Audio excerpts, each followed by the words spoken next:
İsmim Abdulla Sattorov. Asl soham programmistlik.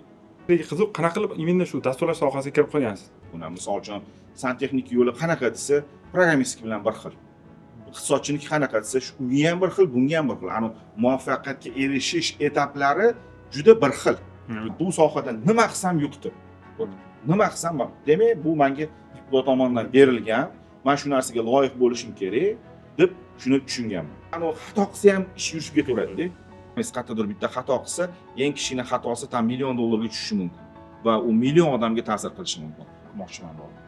Umuman nimadir narsani 43 yoshda yoshlar juda eshitib olsin. Nimadir narsani 25 dan keyin yengitdan boshlash bu juda problemli narsa. U o'sha biznesmen bo'ldingizmi, bo'lmadingizmi? Mana bu yerda siz hozir O'zbekistonda yashash uchun 3 ta bolasi yoki 2 ta bolasi bor odamga qancha oylik, misol uchun norma deb olaylik, $1,500-2,000 norma deb olaylik. Siz 30 yoshingizda $1,500-2,000 oylab olasiz, biznesmen bo'lmadingiz. Siz baxtsiz emassiz. Siz normalni, xudo xolasa bo'ladi tursiz.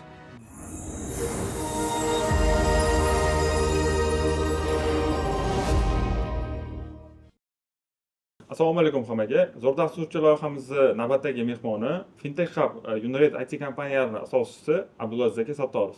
Assalomu alaykum Abdulla aka. Taklifimizga yo'ldoshdan kelganingiz uchun kattakon oldindan rahmat. Bugun bir chiroyli bir suhbat bo'ladi. Xudo xolasa, birinchi savolimizni o'zingiz haqingizda qisqacha shu podpischiklarimizga tanishtirsangiz. İsmim Abdulla Sattorov. Asl soham programmistlik. Shu Toshkent shahrida tug'ilganman. 270 maktabda o'qiganman. O'rta maktabda, undan keyin 3-biznes maktabida o'qiganman. Keyin ishga kirib ketganman. Birinchi ishim bu Zamin bankda ishlaganman 1 yil, 1,5 yil. Keyin 18 yil Ipak Yo'li bankida ishlaganman. Hop, o'qigan joylarim Politexnika, Toshkent Politexnika universitetida avtomatlashtirish boshqaruv fakultetida o'qiganman. Undan tashqari Shvetsiyada, Yaponiyada, Rossiyada o'zimga tegishli bo'lgan sohalarda o'qiganman. Undan tashqari Microsoft, Oracle, IBM sertifikatlariga egaman. Sohangiz dasturchiman dedingiz. Keyin ko'pchilikga qiziq, qanaqa qilib imенно shu dasturlash sohasiga kirib qolgansiz? Shudan bir boshlasak-da, kirib kelishingiz. Birinchi dasturlash sohasiga kirish maktab davrida bo'lgan. Bizning paytlarda Pravets degan kompyuter bo'lgan. Shu kompyuterlarda basic tilida yozishni boshlaganmiz. Maktabda yozishni boshlaganmiz. Keyin biznes shkolaga kirganda, u yerda operator va buxgalterlikka o'qiganman. U yerdagi ustozlarimiz ham juda kuchli ustozlar bo'lgan. Rahmatullo aka, Shohid opa shu kompyuter sohasidan dars berishgan. Ular aytishgan, faqatgina kompyuter sodda tilda tushunish noto'g'ri. Kelajak programmistlarniki, shuning uchun programmirni ham qattiq o'rganinglar. Asosiy qat'iy programmirniga kirish Pionerlar saroyi bo'lardi. Bizning paytimizda hozir menimcha bormi yo'qmi bilmayman. Shu Drujba xalqlar do'stligi bekati bilan hozir ham Toshkent City bo'lib ketdi. O'sha yerda Pionerlar saroyi bo'lardi. U yerda Tashbudan kelib kuchli mutaxassislar dars berishardi programmiradan. Birinchi bo'lib o'sha Delfini o'rganganman. Asosan nima deydi, pромышленный masshtabda programmirniga tushishim bu 3-biznes shkolada bo'lgan va shu Pionerlar saroyida bo'lgan. Va 3 yil ichida men o'sha ishga kirganman. Umuman birinchi programmamni shu 15-16 yoshga to'g'ri keladi-da. Chunki maktabda shu 6-7-sinfda boshlagan bo'lsam, shu basic yozgan bo'lsak, endi bu qiziqish, yaxshi narsa ekan degan ma'noda va mana kompyuter bor ekan degan ma'noda bo'lgan. Birinchi kuchli dasturlash bu bizni fizika fanini shu raqamlashtirishmoqchi bo'lib, o'zimizcha shunaqa ish qilib ko'rganmiz. Bu kuchli programmirni hisoblanadi, chuqur programmirni hisoblanadi. Shu o'sha o'qituvchilarimiz bilan shunga kirishganmiz. Bu shu 15-16 yosh paytimda shu bo'lgan. Keyin biznes shkolani bitirganimdan keyin srazu anaqaga ishga kirganman. Zamin bankga ishga kirganman, dasturlash bo'yicha. U yerda Delfini o'rganganman. Ustozimiz Said Akmal aka Delfida bo'lsa yaxshi bo'lardi desa, biz Pascal tilidan Delfi tiliga bukvalno shu bir kunda o'tganmiz. bir kunda. Chunki programmeriyani siz chuqur yaxshilab bilsangiz, bittasidan ikkinchisiga, ikkinchi tilga o'tish bu osonroq bo'ladi va qulayroq bo'ladi. Asoslarini o'rgansangiz qulayroq bo'ladi. Va shu tartibda keyin Zamin Bankdan keyin IP yo'liga o'tdim. IP yo'lida men asosiy programmist bo'lib ishladim. Keyin уже IT direktor bo'ldim. Katta platformani yaratish kerak bo'ldi. Bu umuman olganda qisqacha nima bo'ldi desa A B C D shu. Yana qaysinisini aytish kerak bo'lsa, men aytib berishim mumkin. Dasturlash sohasida o'rganishda qanaqa qiyinchiliklarga duch kelgansiz? Yo'q, men qiyinchilikka duch kelmaganman. Bu muhim masala. Qiyinchilikka duch kelganmisiz desa, yo'q, qiyinchilikka duch kelmaganman. Balkim bizning paytda oson bo'lgandir. Hozir programmalar ancha qiyin. Hozirgi programmalashtirish tillari ancha qiyin. O'zi umuman programmistga bo'layotgan nima deydi, nagruska deymizmi? Bu qiyin. Chunki bizni programmerist bo'layotganimizda biz faqat shu algoritmlarni olardik, algoritmni o'rganardik. Yana bitta katta masala, men misol uchun nima deydi, o'zim programmist desam ham, meni soham, o'zi programmistning ichidagi soham algoritmlarni yaratish. Algoritmlarni yaratish nima degani, qaysi qadamdan keyin kelish kerak, qaysi qadamdan oldin kelish kerak va rezultatga borish uchun eng qisqa qadamli va eng unumli qadamlarni hisoblash. Bu meni soham. Shu sohani men kuchli o'rganganim uchunmi, bilmayman, qanaqadir anaqada o'zi tegida Xudodan berilgan talant. Shu men programmingda qiynalmayman. Hozir ham misol uchun yangi til chiqadimi, boshqa til chiqadimi, menga bir oy vaqt kerak. Shu qaysidir tilda o'rganib olish yoki boshqa narsa qilish. O'zi umuman hozir gaplashayotganda misol uchun har xil programmalar bor, Python bor, mobil приложение bor, front bor. Men bu bolalar bilan ishlayotganda unchalik qiynalmayman. Hammasini tegidan, ichidan arxitekturni bilganligimiz uchun men hammasi bilan bemalol gaplasha olaman. Misol uchun baza danq bo'ladimi, xavfsizlik savoli bo'ladimi, yoki backend programmisti bo'ladimi, mobil dasturchi bo'ladimi? Bu yerda men qiynalmayman. O'zi tegida men aytaman, shu ikkinchi sinfda emas, biz 5-mi, 6-sinfda bizga o'sha programmalashtirish darsi kirganida menga qiyinchilik tug'dirmagan. Bironta savol qiyinchilik tug'dirmagan.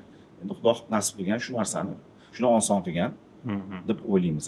Xo'p, hozir yuqorida aytdingiz, misol uchun siz dasturlash sohasiga kirishingizga katta sababchilardan bu ustozlaringiz bo'lyapti. Xo'p, imенно shu soha tanlayotgan ustozni nima kriteriyalarga qarab turib tanlaganini maslahat berardingiz? Chunki baribir bizlarni ko'radiganlar ham imенно shu dasturlash sohasiga kirayotganlar, ular baribir endi kirganda ustozni tanlab olish kerak. Nima kriteriyalarga qaragan yaxshi deb o'ylaysiz? Programmistlar ustoz tanlashda nimalarga e'tibor berish kerak? Endi bizning paytda unaqa tanlanadigan ustozlar bo'lmagan, lekin misol uchun maktabda adashmasam Qodir aka ismlari adashishim mumkin. Ular tashqida professor edilar. Ya'ni ushbu basic bo'yicha ham, hayotiy masala bo'yicha ham, arxitektura bo'yicha ham, algoritmlar bo'yicha ham ular professor. Ular bemalol meni savollarimga xohlaganimcha javob, ya'ni 10 ta qadamdan keyingisiga ham javob bera olishgan. Bu nimani olib keladi? Ya'ni ustoz tanlayotganda u qayerda bo'lishidan qat'iy nazar, uni qilgan ishlariga, ilmlariga, yasagan shu programmalariga yoki o'sha background deydi-ku, misol uchun hamma programmistning tarixi bo'ladi. Hech o'zidan o'zi programmist bo'lib qolmaydi. Ustoz tanlayotganda birinchisi odamiyligi, muomala qilishi, backgroundiga, portfolio deymiz, portfoliosiga qattiq qarash kerak. Bilasiz, kecha programmist bo'lib olib, bugun gapirayotganlar buni biz prosta olib tashlaymiz. Va yana boshqacha aytamiz. Aytaylik, O'zbekistonda 1000 ta ustoz bor. O'shani 997 tasini olib tashlaysizda, 3 tasini qoldirasiz. Men to'g'ri javob bera oldimmi yo'q? Mana hammaga bu nima bo'lsin, shu 997 tasini olib tashlaysiz. Shu tanlayotganda ularni tanlaysiz. Ya'ni Xo'p, bundan bu kishilar ekan, bundan bu kishilar ekan, bundan bu kishilar ekan, bundan bu kishilar. Shoshmasdan, boshqa narsa qilmasdan tanlaysiz. Bu bir. Ikkinchisi, hamma ustozni instrumenti, ya'ni ish quroli bo'lishi kerak.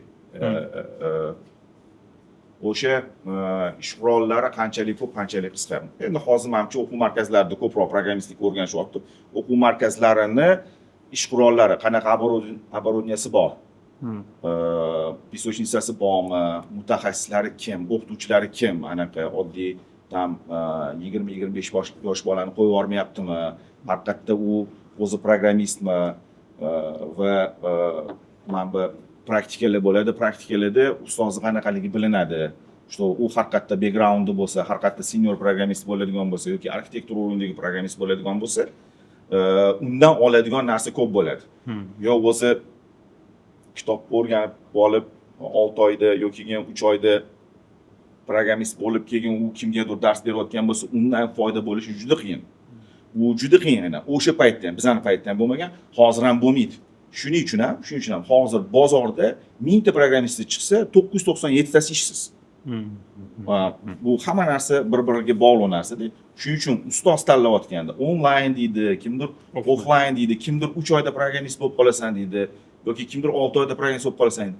G'irt bo'lmagan gap bu tema. Biza misol uchun shu sohada yurib, shu sohani nonini yeb, shu sohani nima qilib, biz 3 oyda programmist bo'lib qolganmiz. Misol uchun men yana bir marta aytaman, bizani paytda programmistlik bo'lish oson edi. Pascalni o'rganib olsangiz, siz zo'r programmist edingiz-da. Bu hozir nafaqat bitta aytaylik programmistlikni o'rganib olasiz, aytaylik tam Pythonni o'rganib olasiz. Python yoniga DevOps o'rganish kerak, setiyoy nastroykalarni o'rganish kerak. Bu xavfsizlik kod degan nima narsa chiqib ketib qolgan. Uni oldiga AI instrumentlar qo'shilyapti-da. Bu bizda u narsa bo'lmagan. Talabkam bu. Yo'q, talabkam emas, o'zi AI'ni o'zi bo'lmagan yoki xavfsizlikni qarab qo'ygan degan tematika bo'lmagan. SNGda denijli perevod bo'yicha men programma yozganman.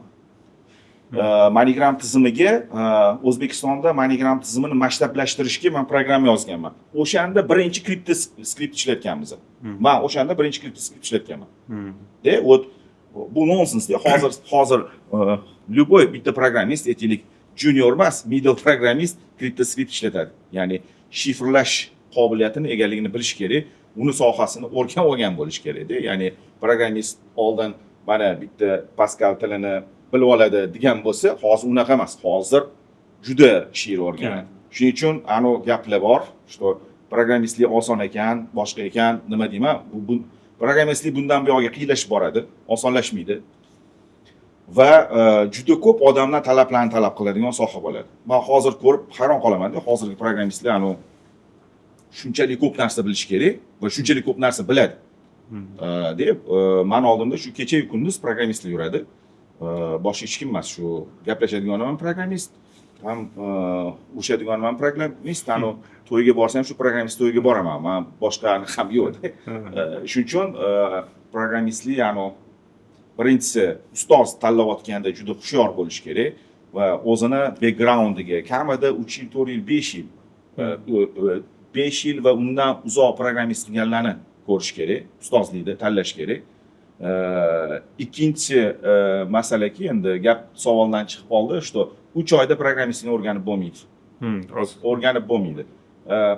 Isbotla desangiz, bozorda umuman O'rta Osiyo, dunyo bozorida, biz faqat O'zbekistonda ishlamaymiz-da. Butun dunyo bozorida 1000 ta odam programmistman desa, programmistlikni bitirdim desa, shundan 3%igina ishga kiradi. 3%igina ishga kiradi. Programmist bo'lsam, endi o'zi programmist bo'lsam, nima pul topib ketaman, boshqa qilaman, 3% ishga kiradi. 3%. Dunyo bo'yicha mana butun bitirayotganlar 3% ishga kiradi. Shuni 3% 100% deb oladigan bo'lsa, 100% deb oladigan bo'lsa, shuni 70% boshlang'ichga kiradi. Qolgan 30% bitta pog'ona tepaga kiradi. Nimaga? Bu statistika, bu dunyo anaqasi, qonun qoidasi.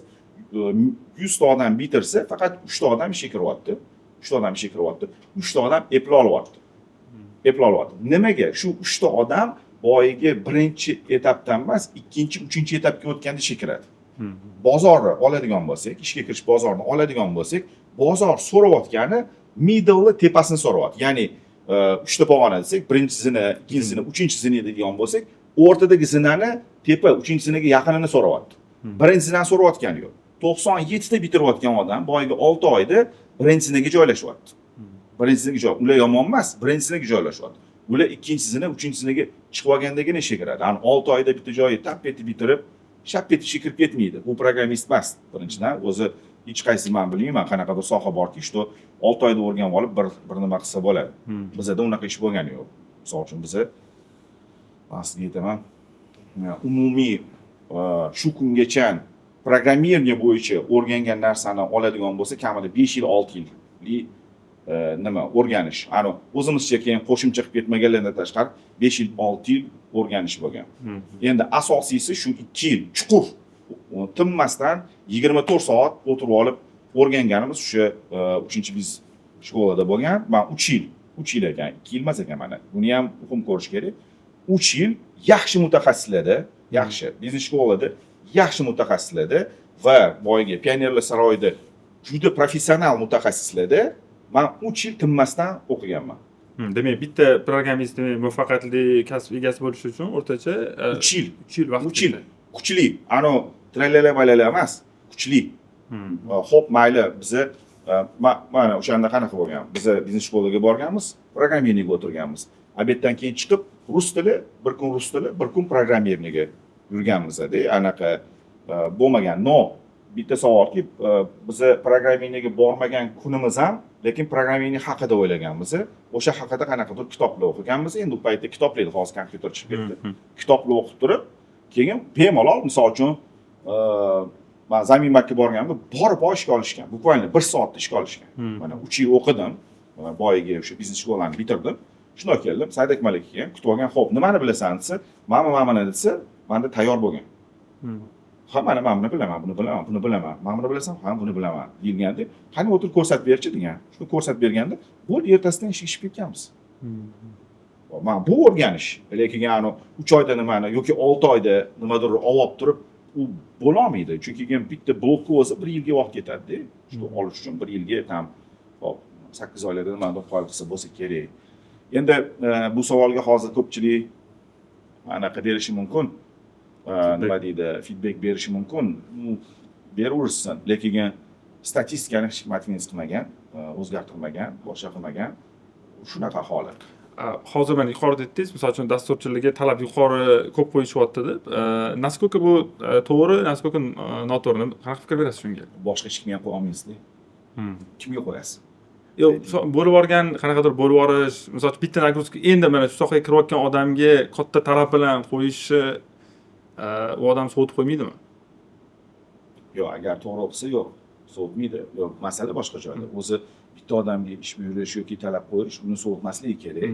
Uni qaytadan kuchaytiradi. Misol uchun biz bitta programma yasakda, keyingi programmani yasak, wow deydi. Undan keyin esa wow deydi. Ya'ni man bo'lib ketib qolardi. Ketib qolardi. Men misol uchun siz to'g'ri tushuning, 2003-yilda shu programma yozgan bo'lsa, men suhbatda o'sha paytda SNGdagi eng katta 3 ta bank, top banki suhbatidan o'tganman. 2003-yilda menga aytishgan ham $8,000 oylik beramiz deyishganda. Hozir ham bu kichkina summa emas, u paytda umuman kichkina summa emas. Juda yaxshi. Bizga nimadir yuklansa, anaqa bizani nimamiz oshardi. Ya'ni o'zimizga bo'lgan ishonch yoki boshqa narsa osardi. Lekin siz programmist bo'lib, 7 yillik bo'lib o'rganib keldingiz, boshqa bo'ldingiz, boyiga birinchi sinada emas, ikkinchi sinada bo'lganingiz to'satdan sizga tap etib hamma narsa tashlab yubormaydi. Bu yillar boshqa davomida tashaladi. Menimcha saqal qo'rqitib yubordik. Ammo misol uchun hozir senior o'yindagi, boshqa o'yindagi programmistlarga tushayotgan yuk oddiy bitta iqtisodchiga tushmaydi-da. Unga yetishmaydi ham bu masalani. Chunki butun hamma narsa platformalarda, kompyuterda, programmirniyada bo'lganligi uchun siz qanaqa qilib misol uchun arxitekturani nimani olsak bo'ladi? Misol uchun to'lovni oladigan bo'lsak, to'lovni qaysi iqtisodchiga nima zadachi berishingiz mumkin? Hattoki marketolog ham buni to'g'ri tushunishi uchun u ichiga kirish kerak, arxitekturasini tushunish kerak. Shuning uchun programmistlik ko'proq zadachi tushadi. Ko'proq anaqa tushadi. hozirgi kunda ko'proq yuk tushyapti. Balkim keyinchalik bu yumshar, boshqa bo'lar, lekin oxirgi 5 yilda bunga Covid ham sabab bo'ldi. Bunga yangi chiqayotgan platformalar sabab bo'ldi. Ya'ni oldindan yoki kechikkan talablar yoki oldindan tushayotgan talablarni tezlashib ketib qolishi programmistlarga katta nagruska beryapti hozir. Va oddiy programmist bilan kuchli programmist orasidagi farq kattalashib ketib qoldi. Chunki kuchli programmistga juda kuchli ilm kerak bo'lib qoldi. Shuning uchun nima bo'ladi? Balkim bu yana bir 5 yilda joyiga kelib olar, to'g'rilanib qolar. Boyagi savolingizga kuchli nagruska, kuchli talablar odamni so'ndirib qo'ymaydimi? Chunki so'ndirilmasligi kerak. Nega bu savolni berdim? Gapingiz bo'ldi. Ko'pchilik hozir yoshlarda kuzatilyapti, azroq o'qiydi, sal qiyinchilik bo'ldimi? Bo'ldi, menga emas ekan, boshqa sakrab ketadi yoki birinchi ishidan yiqiladigan bo'lsa ham, kira olmadim, demak, o'rgana olmadim, bu sohaga kirib bo'lmas ekan, qanaqadir har xil aniqlar bor, fikrlar bor. Shu ma'noda Hop. Bu boshqa narsa bilan bog'liq. Programmирование bilan emas, menimcha bu hamma soha bilan bog'liq. Anaqada nima bizda bo'lardi, men qarab borib ham Amerikada yashanaysanmi? Zo'r-ku derdi-da. Xo'p, bu yerda eplolmagan, u yerda ham eplolmaydi. Bu yerda taksist, u yerda ham taksist bo'ladi. Bu yerda programmist, u yerda ham programmist bo'ladi. Masala tilda, masala masofada. Endi o'sha eplolmadim degan bolalar, ularni ayblamash kerak. Ayblashdan uzoqmizki, hech narsa o'zidan o'zi bo'lib qolmaydi. Hech narsa o'zidan o'zi bo'lib qolmaydi. Va hamma programmist bo'la olmaydi.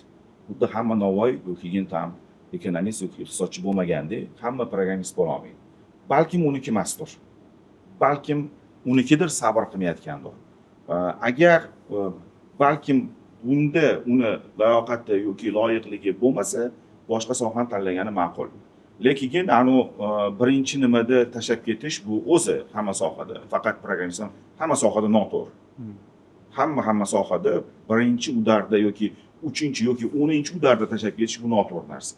Buni bilish kerak, что agar sizni sohangiz ham orzu qilayotgan narsalaringiz yoki o'zi programmistlik yoqayotgan bo'lsa, shu sohani ushlash kerak, shu sohaga qarab yurish kerak. Hamma sohada ham, iqtisodchilikda ham, marketingda ham, boshqasida ham bu bir xil narsalar.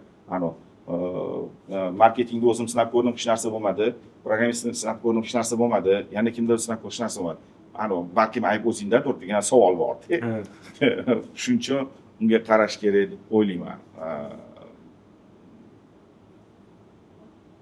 Menimcha shunaqa. Yana bilmadim. Mana yuqorida aytdingiz, hamma o'zi programmistlikni o'rganish kerakmi? Nima deysiz? Ya'ni dunyo rivojlanishini qaraydigan bo'lsa, yog'iga hamma o'rganish kerak yo shunga qanaqa qaraysiz?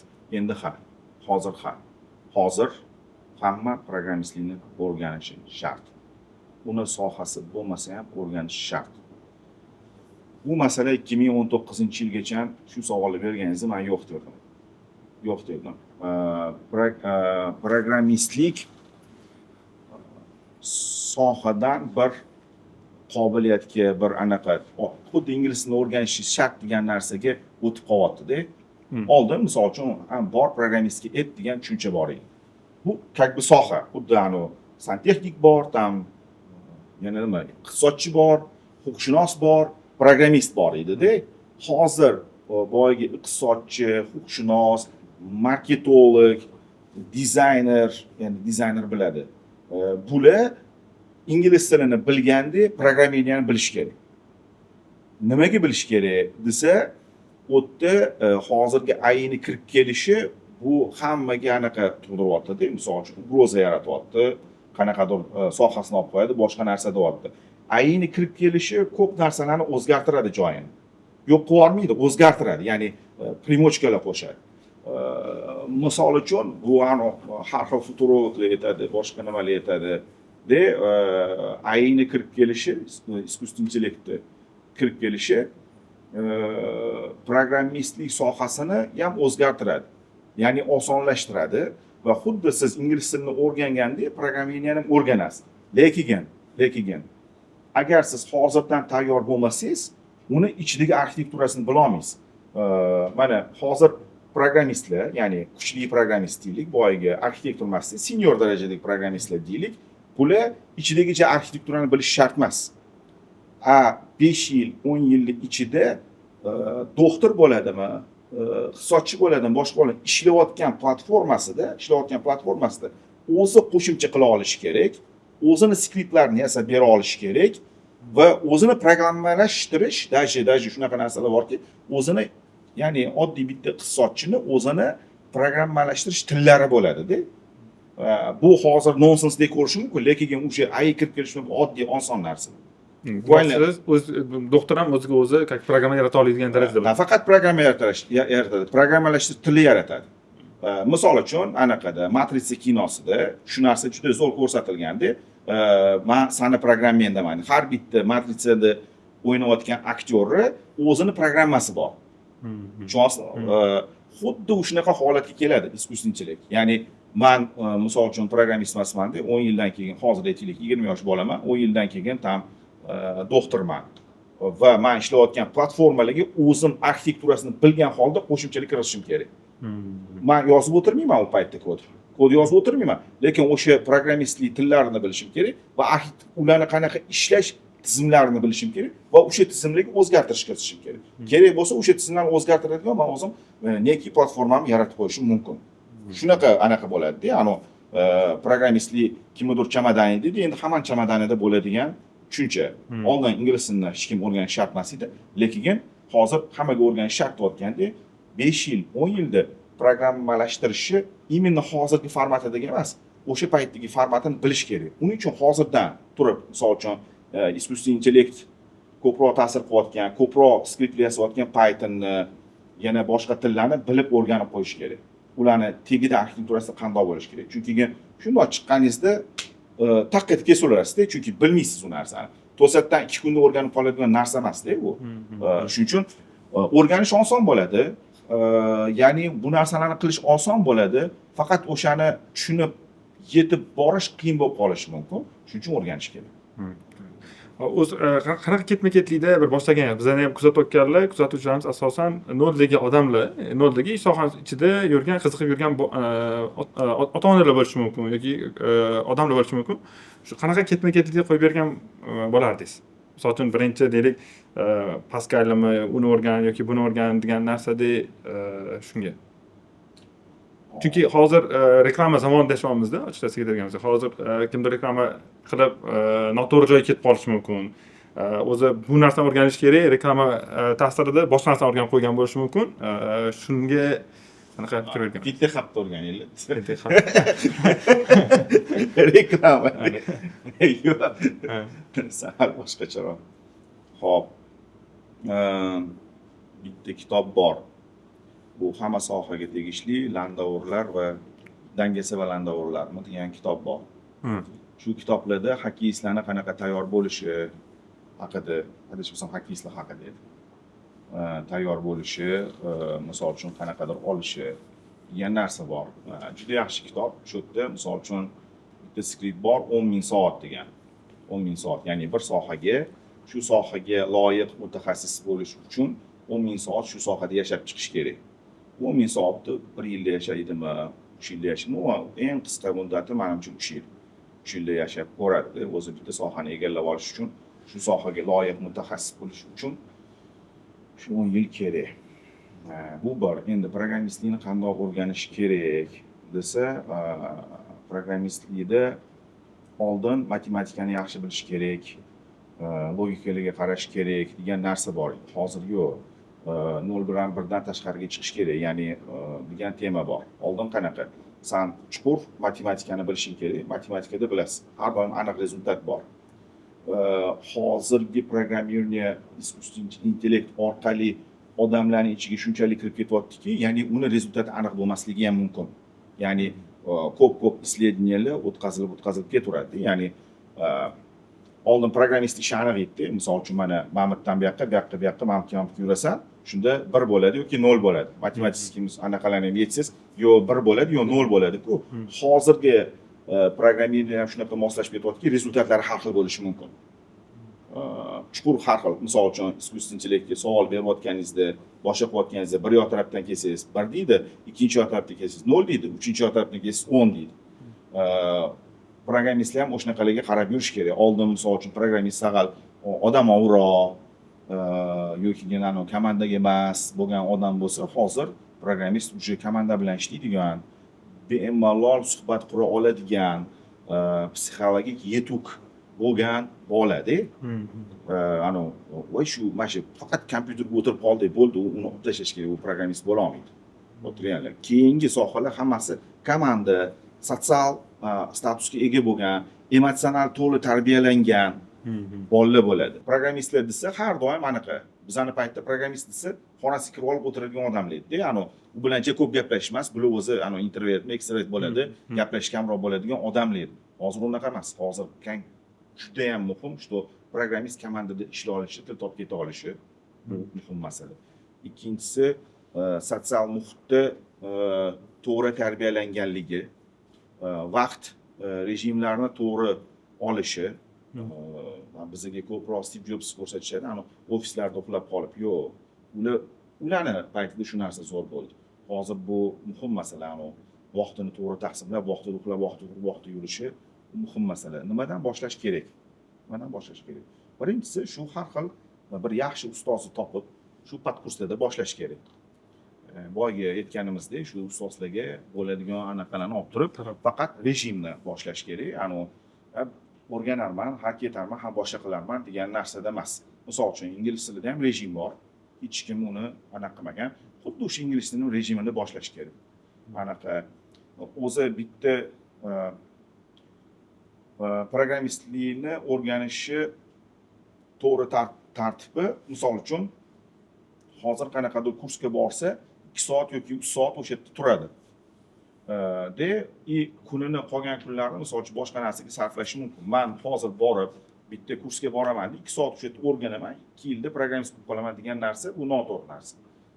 Programmistlik shunday o'rganiladiki, misol uchun ingliz tilini qanday o'rganasiz? Ingliz tilini 2 soat o'sha o'qituvchisiga borasiz, 2 kunda bir va u sizga uy vazifalar beradi yoki qanaqadir narsa qiladi. O'zingiz ishlaysiz, trenirovka qilasiz, keyingisiga borasiz. Bundoq hisoblab chiqsa, misol uchun haftada 3 marta 6 soat bu ingliz tilini o'rganayotgan bo'lsangiz, 3 marta 2 soatdan bo'lsa 6 soat bo'ladi. Qolgan soatlarda ham siz ingliz tili haqida suhbatlashasiz. Xuddi shunaqa programmistlik ham shunaqa o'rganiladi. Ya'ni 2 soat misol uchun dushanba kuni 2 soat bordingizmi, seshanba kuni siz 4 soat, 5 soat programmingga kuch sarflashingiz kerak. Ya'ni kompyuterda o'tirib, shu o'rgangan fanlarni keyingisi qanaqa bo'ladi, keyingisi qanaqa shug'ullansangiz, siz programmist bo'lasiz. Yo'q faqat shu haftada 3 marta 2 soatdan boraman, o'qituvchim o'tib beradi degan narsada o'tda programmist bo'lmaydi. Ya'ni programmist bo'ladi, bo'lmaydi bu keyingi masala-ku. Boyga menga bunaqa mutaxassis kerak deganda o'sha talablarga javob bera olmaydi. Aytaylik 100 ta odam bitta kursni bitirib chiqdi. Aytaylik o'sha hamma anaqasi bilan bitirib chiqdi-da, shu 100 ta odamdan faqat mana shunaqa harakat qilganlari, bundoq olsangiz, kimlar chiqyapti desa, kuniga 8 soat programming bilan shug'ullanayotganlar chiqyapti. Boyagi kitobda 16 soat deb yozib qo'ygan. 16 soat shu bilan shug'ullanganlar, bular professionallar bo'ladi deb aytgan. Va 8 soat shug'ullansa ham, prinsip o'sha joyga yetib boryapti. Nimaga yetib boryapti? Nega 16 soat emas 8 soat desa, talab kuchliligidan. Hozir O'zbekistonda ham, dunyoda ham programmistlikka talab kuchli, juda kuchli. Faqat o'sha professionallariga, haqiqiylariga kuchli. Haqiqiy emaslari tam boygi 97%, haqiqiylari 3%. Javob bera oldimmi yo qo'shimcha? Abdulaziz aka, yuqorida aytdingiz, misol uchun programmistlar qorong'i xonada o'tirib ishlaydi dedingiz. O'zingiz programmistsiz qanaqa toifasida bo'lgansiz? Qorong'i xonada kirib o'tirib shunaqa yozganmisiz? Bu birinchi savol. Aytdingizki, hozir zamon o'zgardi. Hozir programmist kommunikabilniroq bo'lishi kerak degan fikr berdingiz. Nima hisobiga o'zgarib ketdi bu narsa? Hop, birinchisi programmistlar o'zi qanaqa odamlar? Bizani paytdagi programmistlar roskishga qattiq berilgan. Ya'ni misol uchun high-tech stilidagi uy degan narsalar bu programmistlarga chiqqan. Ya'ni programmistlarni hech qachon men ko'rmaganman. Yaxshi programmistlarni yo uyi bo'lmaganini yoki ham bir uyi oddiy bo'lganini ko'rmaganman. Misol uchun men tanigan programmistlar hammasi nimaga berilgan? Roskishga qattiq berilgan. bu O'zbekiston emas ketayotganda tam dunyo bo'yicha kuchli programmistlar va shu programmistlik sohasida bir qanaqadir katta yutuqqa erishganlar, bular o'sishga berilgan odamlar. 100% men ko'rmadim birontasini tam nima qilmagan. Bu haqida menimcha kinolar ham bor, qanaqadir mashinalarda yuradi, boshqa narsada yuradi. Bu endi bizani paytda. Hozir ham menimcha nima deydi, sahal sharoit o'zgargan, ya'ni oldin biza program yozayotganda, ya'ni alohida o'zimiz bo'lib yozardik. Keyin sekin o'sha komandaga o'tdi. Ya'ni 2008-yildan keyin programmistlik polностью komandaning qanaqaga o'tib ketdi. Komandli o'yin deydimi? Komandalashgan holatga o'tib ketdi. Hozir umuman faqat programmistlar emas, programmistlarning komandasining ichida, misol uchun, proyekt menejer, marketolog, nima deydi, iqtisodchi, produkt menejer degan odamlar qo'shilib, faqat programmistlar emasdi va bir qancha tur, bir qancha soha egalari bilan ular gaplashish kerak-da.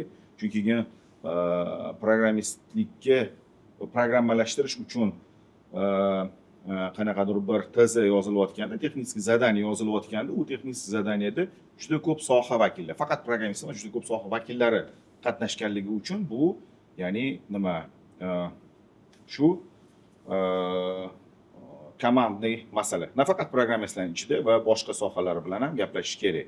Bu nima degani? Programmist faqatgina o'zini programma tilini bilishi kerak degani emas. Bu o'sha qaysi sohada programma yozayotgan bo'lsa, o'sha sohani bazaviy tushunchasini bilish kerak degani. Chuqurroq bo'lsa undan ham zo'r. Bundan keyin chuqurroq ham bilish kerak bo'lyapti. Hozir misol uchun baribir ham uni proyekt menejerlar tekshirib chiqadi, testirovщикlar bor, ular ko'rib chiqadi, boshqa qiladi-ku, lekin bitta programmani tayyor bo'lishida programmist kamida o'sha sohaga bazaviy urovenda kiradi. Bazaviy urovenda kiradi, shu narsani ko'radi. Misol uchun o'zingizlar ham programma yozayotganingizda, aytaylik, restoranga programma yozyapsizlar. Restoranning butun biznes prosesini boshqa tilda ko'rib chiqasiz. Butun prosesni boshqa tilda ko'rib chiqasizlar. Nafaqat uni restorator ko'zi bilan, mijozi ko'zi bilan, ofitsiant ko'zi bilan, shef-povar ko'zi bilan ko'rib chiqish kerak-da. Buni men faqat programmist bo'ldim, menga faqat programma tizimini bergin degan odam yutuq ola olmaydi-da. Oldin shunaqa edi. Menga programma beriladi, men programma yozib beraman deydi. Hozir uni ichiga kirgan, tushungan programmistligini yutuqqa erisha oladi. Bu ham muhim tarafidan. Mana bizni juda ko'p efirlarda aytdik. Programmist faqat programmist emas, sohaga kirgan programmist bu yaxshi programmist. Faqat men backend kodni yozaman degan programmist bu mardikor degani, juda qo'pol narsa mardikor degani. Lekin o'sha restoran sohasiga programmist yozayotgan, restoran sohasini bir nechta ko'zlardan ko'rib turib analiz qila oladigan odam programmist. Biz shu narsa haqida gapiramiz. Keldim, meni ketmonim bor, yer chopaman, faqat bo'ldi ketaman degan odam haqida gapirmayapmiz. Va u odam qanchalik yutuqqa erishadi, faqat ketmon yer chopaman degan odam qanchalik yutuqqa erishadiki, biz aytayotgan bitta restoran sohasida programma yozayotgan odam restoranni bir nechta ko'zlar bilan ko'rib analiz qila olgan odamning narxi qanchaki, faqat kod yozgan odamning narxi qancha. Mana shu bu aniq ajratib olishimiz kerak bo'lgan narsa-da. Biz shunga intilamiz. Ya'ni har qanaqa ko'zlarni ko'rilishini bitta restoran sohasini analiz qila oladigan, kamida kichik analiz qila oladigan mutaxassis haqida gapiryapmiz. Va bundan buyog'i programmistlar shunaqa programmistlik talab bo'ladi. Ya'ni bitta joyga kelganda uni analiz qila oladigan. Analiz qila olmaydi-ku degan odam adashadi. Hozir programmistning qo'lida shunaqa instrumentlar bor. U bitta nima bo'ldi? Qachondir bir chiqdi. Bitta ministerstvani bitta programmist ikkita kod bilan ishini hal qilib qo'yadi-ku. Bu anaqa haqiqatga yaqinroq gap. Programmistlarning qo'lida shunaqa instrumentlar borki, bitta restoranga kirayotgan bo'lsa, u restoratordan ko'proq narsani ko'rishi mumkin, bilishi mumkin, analiz qilishi mumkin va o'shalarning asosida qaror qabul qilib, unga kerakli narsani berishi mumkin. Mana muhim joyi qayerda-da, ya'ni quruq kodni yozgan bilan ish pishib qolmaydi. Bu yoq taraflar bilan ham harakat qilish kerak. Agar siz savolingizga javob berib olgan bo'lsam. Hop, keyin yana aytdingiz, loyiq mutaxassis o'zi qanaqa odam o'zi siz uchun loyiq mutaxassis hisoblanadi? Meni programmist sohasida ham общий. Bu loyiqli alohida tema. Loyiqli va nasib qilishi. Bu alohida tema. Misol uchun biz oddiy tushuntirganimizda loyiqli bu misol uchun nima bo'ldi? Biz maktabda o'qidik, biznes shkolada o'qidikda, orzu qildik shu injeneriya, programmerlikka ketamiz deb. Bu orzular, hamma ham orzu qiladi. Lekin shuni amalga oshirish uchun, misol uchun 3 yil programmistlikka o'qidik, tayyorgarchilik ko'rdik, oyiga 10,000 soatni sarfladik. Va Zamin bankda programmistlik kerak deganda, u rus tilini bilish kerak, u mana programmani bilish kerak, u misol uchun bu yoshdan o'tgan bo'lish kerak, kamida kollej diplom bo'lish kerak, mana bo'lish kerak deganda biz bu shu nimalarga tushdik. Ya'ni loyiq bo'ldik. Yo'q, kriteriyalarga javob berib loyiq bo'ldik. Va shu asosida keyin ishga kirib ketdik. Va tushunyapsizmi? Misol uchun odamlar mana Zamin bankda mani tanishim bor, Zamin bankda ishga olayotgan ekan, shuni borib ko'rgan deganda, biz borganimizda u mana kriteriya bu 5 ta 10 ta kriteriya aytgan bo'lsa, shu kriteriyaga biz misol uchun tushdik. Aytaylik, rus tili bo'lmagan. Bo'lgan 3 ga bo'lgan bo'lishi mumkin. Endi men o'ylardim, bu paytda rus tilini yaxshi bilaman deb o'ylardim, lekin bankka borsam, rus tili umuman professional darajada kerak ekan, nafaqat professional, o'zini yo'nalishini darajasida kerak bo'lganda, u menda bo'lmagan. Lekin ular 10 ta narsa so'ragan bo'lsa, 9 tasi bo'lgan. Mana bu loyiqlik. Ya'ni, bittasini tortib olsa bo'ladi, lekin hammasini tortib olmaydi. Tushunyapsizmi? Deb, bu loyiqlik. Что hozirgi bolalarda, misol uchun misol uchun programmist so'rayotganda hammani talabi bor. Har bitta ishxonaning talabi bor. Bizning ham ishxonalarning talabi bor, korxonalarning talabi bor. Boshqa banklarning ham talabi bor. Kichkinasi bor, kattasi bor, boshqasi bor. O'sha talablar nimaligini bilish kerak-da, o'shanga qarab tayyorgarchilik ko'rish kerak. Mana programmist 5 yildan keyin bitta bola 14 yoshda programmist bo'lmoqchi. Necha yoshda ishga kirmoqchi? 19 dami, 20 dami, 21 dami, 22 dami ishga kirmoqchi bo'lsa, o'sha 22 yoshida loyiqli parametrlari nima bo'ladi? Buni hozir ChatGPT aytib bera oladi. Buni hozir har xil tam aprosniklar aytib bera oladi. Предварительно, 100% emas, предварительно aytib bera oladi. Shu talablarga javob berish kerak. Mana shu loyiqlik temasi muhim. Hozir misol uchun bir xil payt bolalar keladi, achinasizda, shunday keladi, men qara, nimani bilasan, siz programmistman deydi. Xo'p, biz programmistlikka, mana programmist deb buni, mana misol uchun ingliz tili va programmistlik mana til desa, unda o'sha 10 tadan 9 tasi yo'q, bittasi bor. Tushunyapsizmi? Uni 9 tasini men podganyat qilishim uchun, unga olib borishim uchun million pul ketadi. Million pul ketadi. Men ham qatdan qarang, men misol uchun 10 ta odam keldi, 10 ta odamdan, mana shu odamdan bitta odam tanlashim kerak bo'lsa, 10 ta talab qo'yayotgan bo'lsam, o'shani qaysi maksimum ko'p bo'lganini olaman. Hozirku biz fintech hub ochganimizdan keyin 100% talab bo'lsa olamiz. Chunki bizda mutaxassis yetishmovchiligi yo'q-da.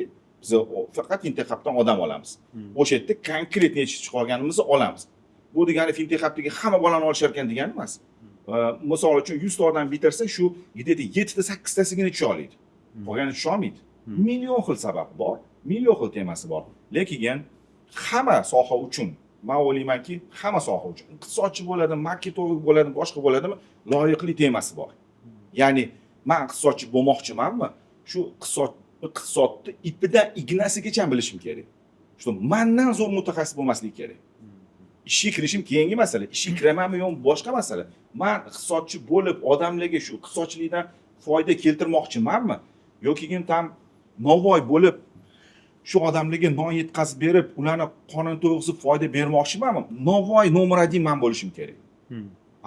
Men novvoy bo'laman, chunki novvoylikka ishga olishayotgan ekan emas. Men novvoy bo'laman, meni nonimni yeb odamlar maza qiladi, foyda ko'radigan talab bo'lishi kerak. Hozir nimaga bu temani ko'tardim? Yana to'satdan nima kelib qo'yapti. Programmist bo'lsa tezroq ishga joylashayotgan ekan. Programmist bo'lsa tam pul topayotgan ekan, millioner berib o'tgan ekan. Voy, baraka topkunlar. Men programmistman. Men nechi 96-yilda men programmist degan nom olganman. O'zi bo'lgani yo'q. Hozir mendan kimdir so'rasa programmist bo'lmaydi deb aytaman. Chunki uni sovug'ini men ko'rganman, tuzun tortganman, boshqasini qilganman. Mendan oldin pul topib ketganlar bo'lib qolgan. Yoki tam mendan tez yugurib ketib qolganlar bo'lgan. Boshqa bo'lgan. Xudoga shukr, ming qatla shukr, bu narsada bizga Xudo bizani siyladi, boshqa qildi. Ammo hamma sohada ham bu narsa bor edi. Lekin bitta narsa muhim edi, loyiqlik muhim edi. Biz programmist bo'layotganimizda menga o'sha Tashguda, biznes shkolada maktabda dars bergan odamlar sen loyiq bo'lgin degan. Sen shundoq loyiq bo'lginki, odamlar foyda ko'rsin degan. Boshqa anaqani ko'tarmaydi. Sen shunaqa programmist bo'lgin, zo'r bo'lib qo'y, zo'r bo'lib qo'y. Bo'ldi, o'shani o'zi yetadi.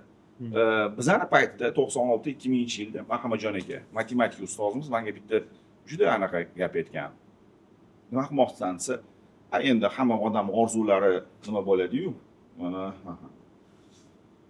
yuksak orzular, bu ham yaxshi narsalar. Bolalar, yoshlar juda orzuni qattiq qilish kerak. Haqiqatda men o'ylaymanki, shu orzusiga erishish uchun qadam tashlaydi baribir ham bir kun. Oldin kimdir keyin tashlaydi, lekin orzulari juda katta bo'lishi kerak. Maqsadlari ham katta bo'lishi kerak. Nima qilmoqchisan? Mana shunaqa qilmoqchiman desa, menga Mahamajon aka ko'zimni ochadigan bitta gap aytgan. Yo zar bo'lgan, yo zo'r bo'lgan degan. Yo puling bo'lsin, yoki ilming bo'lsin. Sen shu sohangda zo'r bo'lgan degan. Men matematikadan 90 olayotganda bu gapdan keyin nomer 1 bo'lgan. Nomer 1 bo'ldi. Programmistlikni ham mendan kimdir o'tsa, anaqa ichim qora, anaqa hasadgo'y odam, boshqa kimdir mashina olsa unaqa emas edi. Kimdir mashina olsa boshqa emas. Kimdir programmist mendan o'tsa, konkretni. Qaysidir programmist mendan ko'p oylik olsa, qaysidir anaqa mendan nima olsa, men konkretni. Nima ichim yonib, kuyib, shu gapdan kelgan shunaqa. Yaxshimi, yomonmi, qanaqa odamsan bu boshqa masala, lekin bizda shunga yondiradigan qilishgan. Anti kimdir uy qurgani uchun emas, yoki mashina olgan, yoki soat taqqani uchun, yoki tamtilla olgani uchun emas. Imенно kimdir bizning programmistlikda ilmdan o'tib ketsa, menga shunaqa o'rgatishganki, "Вообще sen kimsan? Eng oxirgi odamsan" deb tushuntirishganda, xuddi shunaqa bo'lishi kerak. Doktor bo'lmoqchimisiz? Sizdan kimdir o'tib ketdimi? U bo'lsa ham undan o'ting. Programmist bo'lmoqchimisiz? Sizdan zo'ri bo'lmasin. Ish qo'yib turing. Sizdan zo'ri bo'lmasin.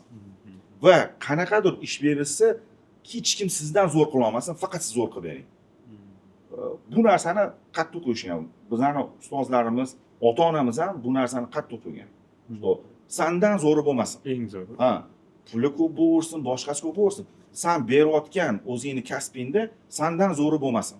Bu sen zo'r bo'lgin. Nima qilib bo'lsa ham u zo'r bo'lmasin. Bu kerak bo'lsa chalib yiqitano futbolda, sizda futbolda bo'lardi, oldin chalishni o'rgatishganda, futbolga qatnaganman men.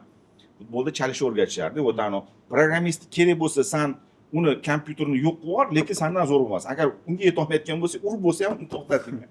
Narsada endi bu kulgili, lekin ichini ko'rsatsa xuddi shu darajada bo'lgan. Kimdir mashina olishi, kimdir tam uy qurishi unaqa qiziq bo'lmagan, bu qiziq bo'lgan. Qaysidir programmist sendan o'tib ketyapti. O'tgan tasavvur qiling, boya siz aytdingizki, что hozir qanaqadir nimalar, mahsulotlar ko'payib ketsa, yo'q qo'yapti. Misol uchun men o'sha Danish Period programmasini yozib turib, u ishlayotgan paytida men hech kimni tanimasdim. To'g'risi, mashinam ham yo'q edi, lekin hech kimni tanimasdim. Osmonda edim. Bu to'g'rimi, noto'g'rimi bu keyingi masala. Lekin men Danish Period programmasini yozib qo'ydim, shundan shuncha tranzaksiya o'tyapti, odamlar shundan foydalanyapti, meni dimog'im вообще osmondan pastga tushmagan.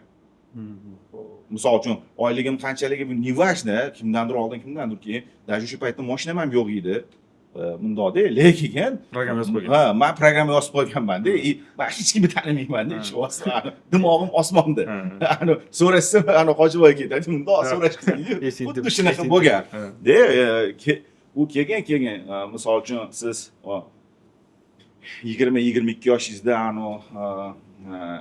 anaqani unchalik odob boshqa narsani bilmaysiz, deb o'ylayman, chorsida katta bo'lganman.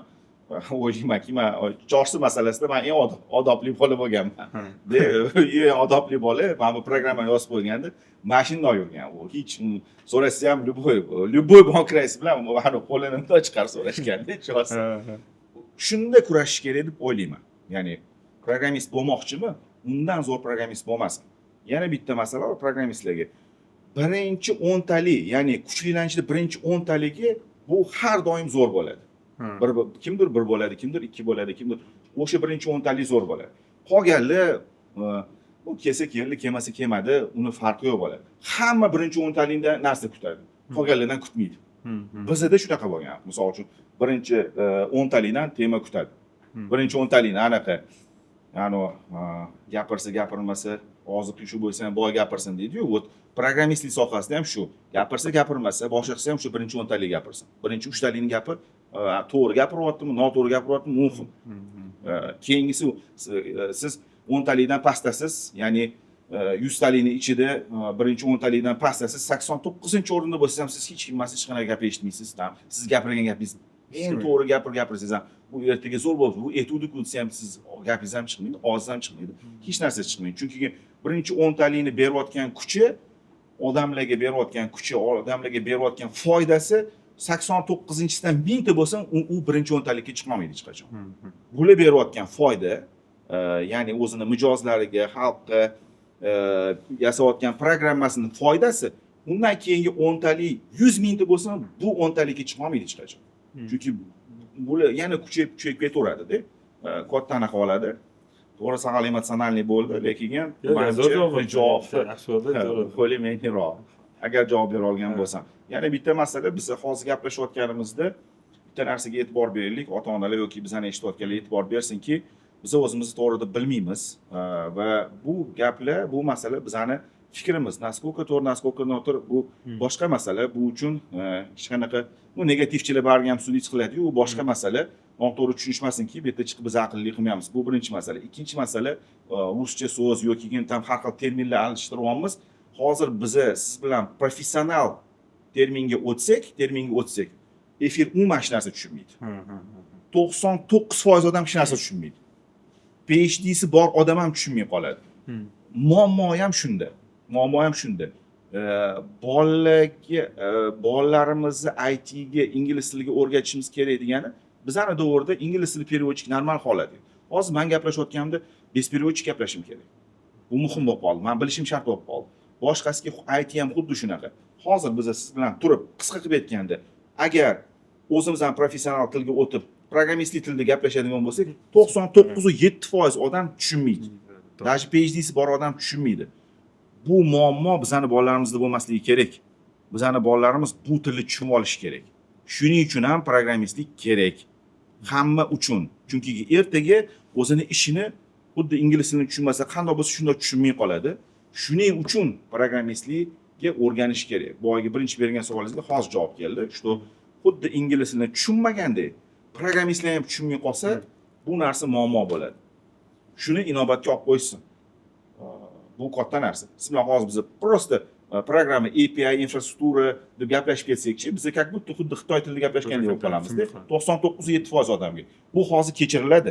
Chunki hali dunyo infrastrukturni sifrizatsiyaga kirishmadi-da. 5 yilda kirishadi. Iskusniy intellekt bo'yicha 5 yilda kirishadi. Bu muhim narsa va odamlar tushunmay qoladi bu narsani. Va yana biz pastda qolib ketamiz.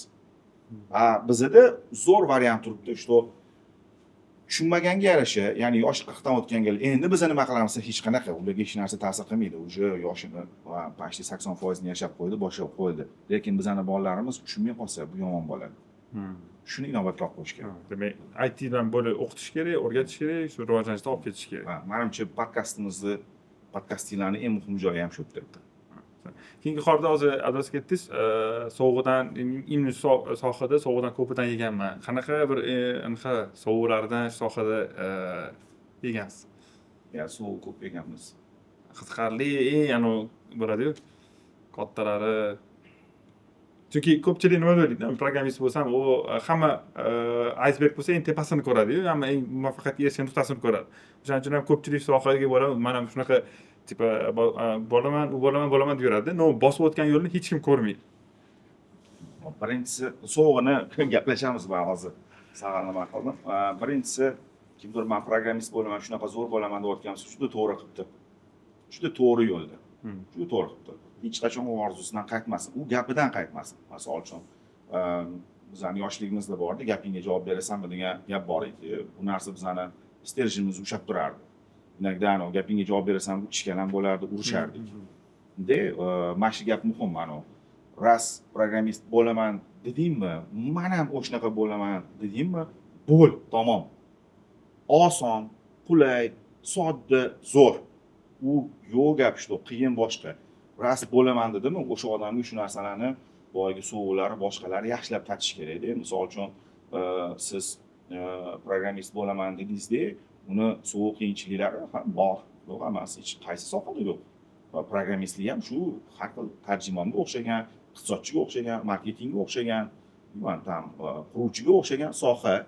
Ularda ham u bor, bu yerda ham bor. Bir xil unaqa alohida juda ko'p oxir paytda shou qilib alohida ajratib olishyapti. Yo'q, alohida emas.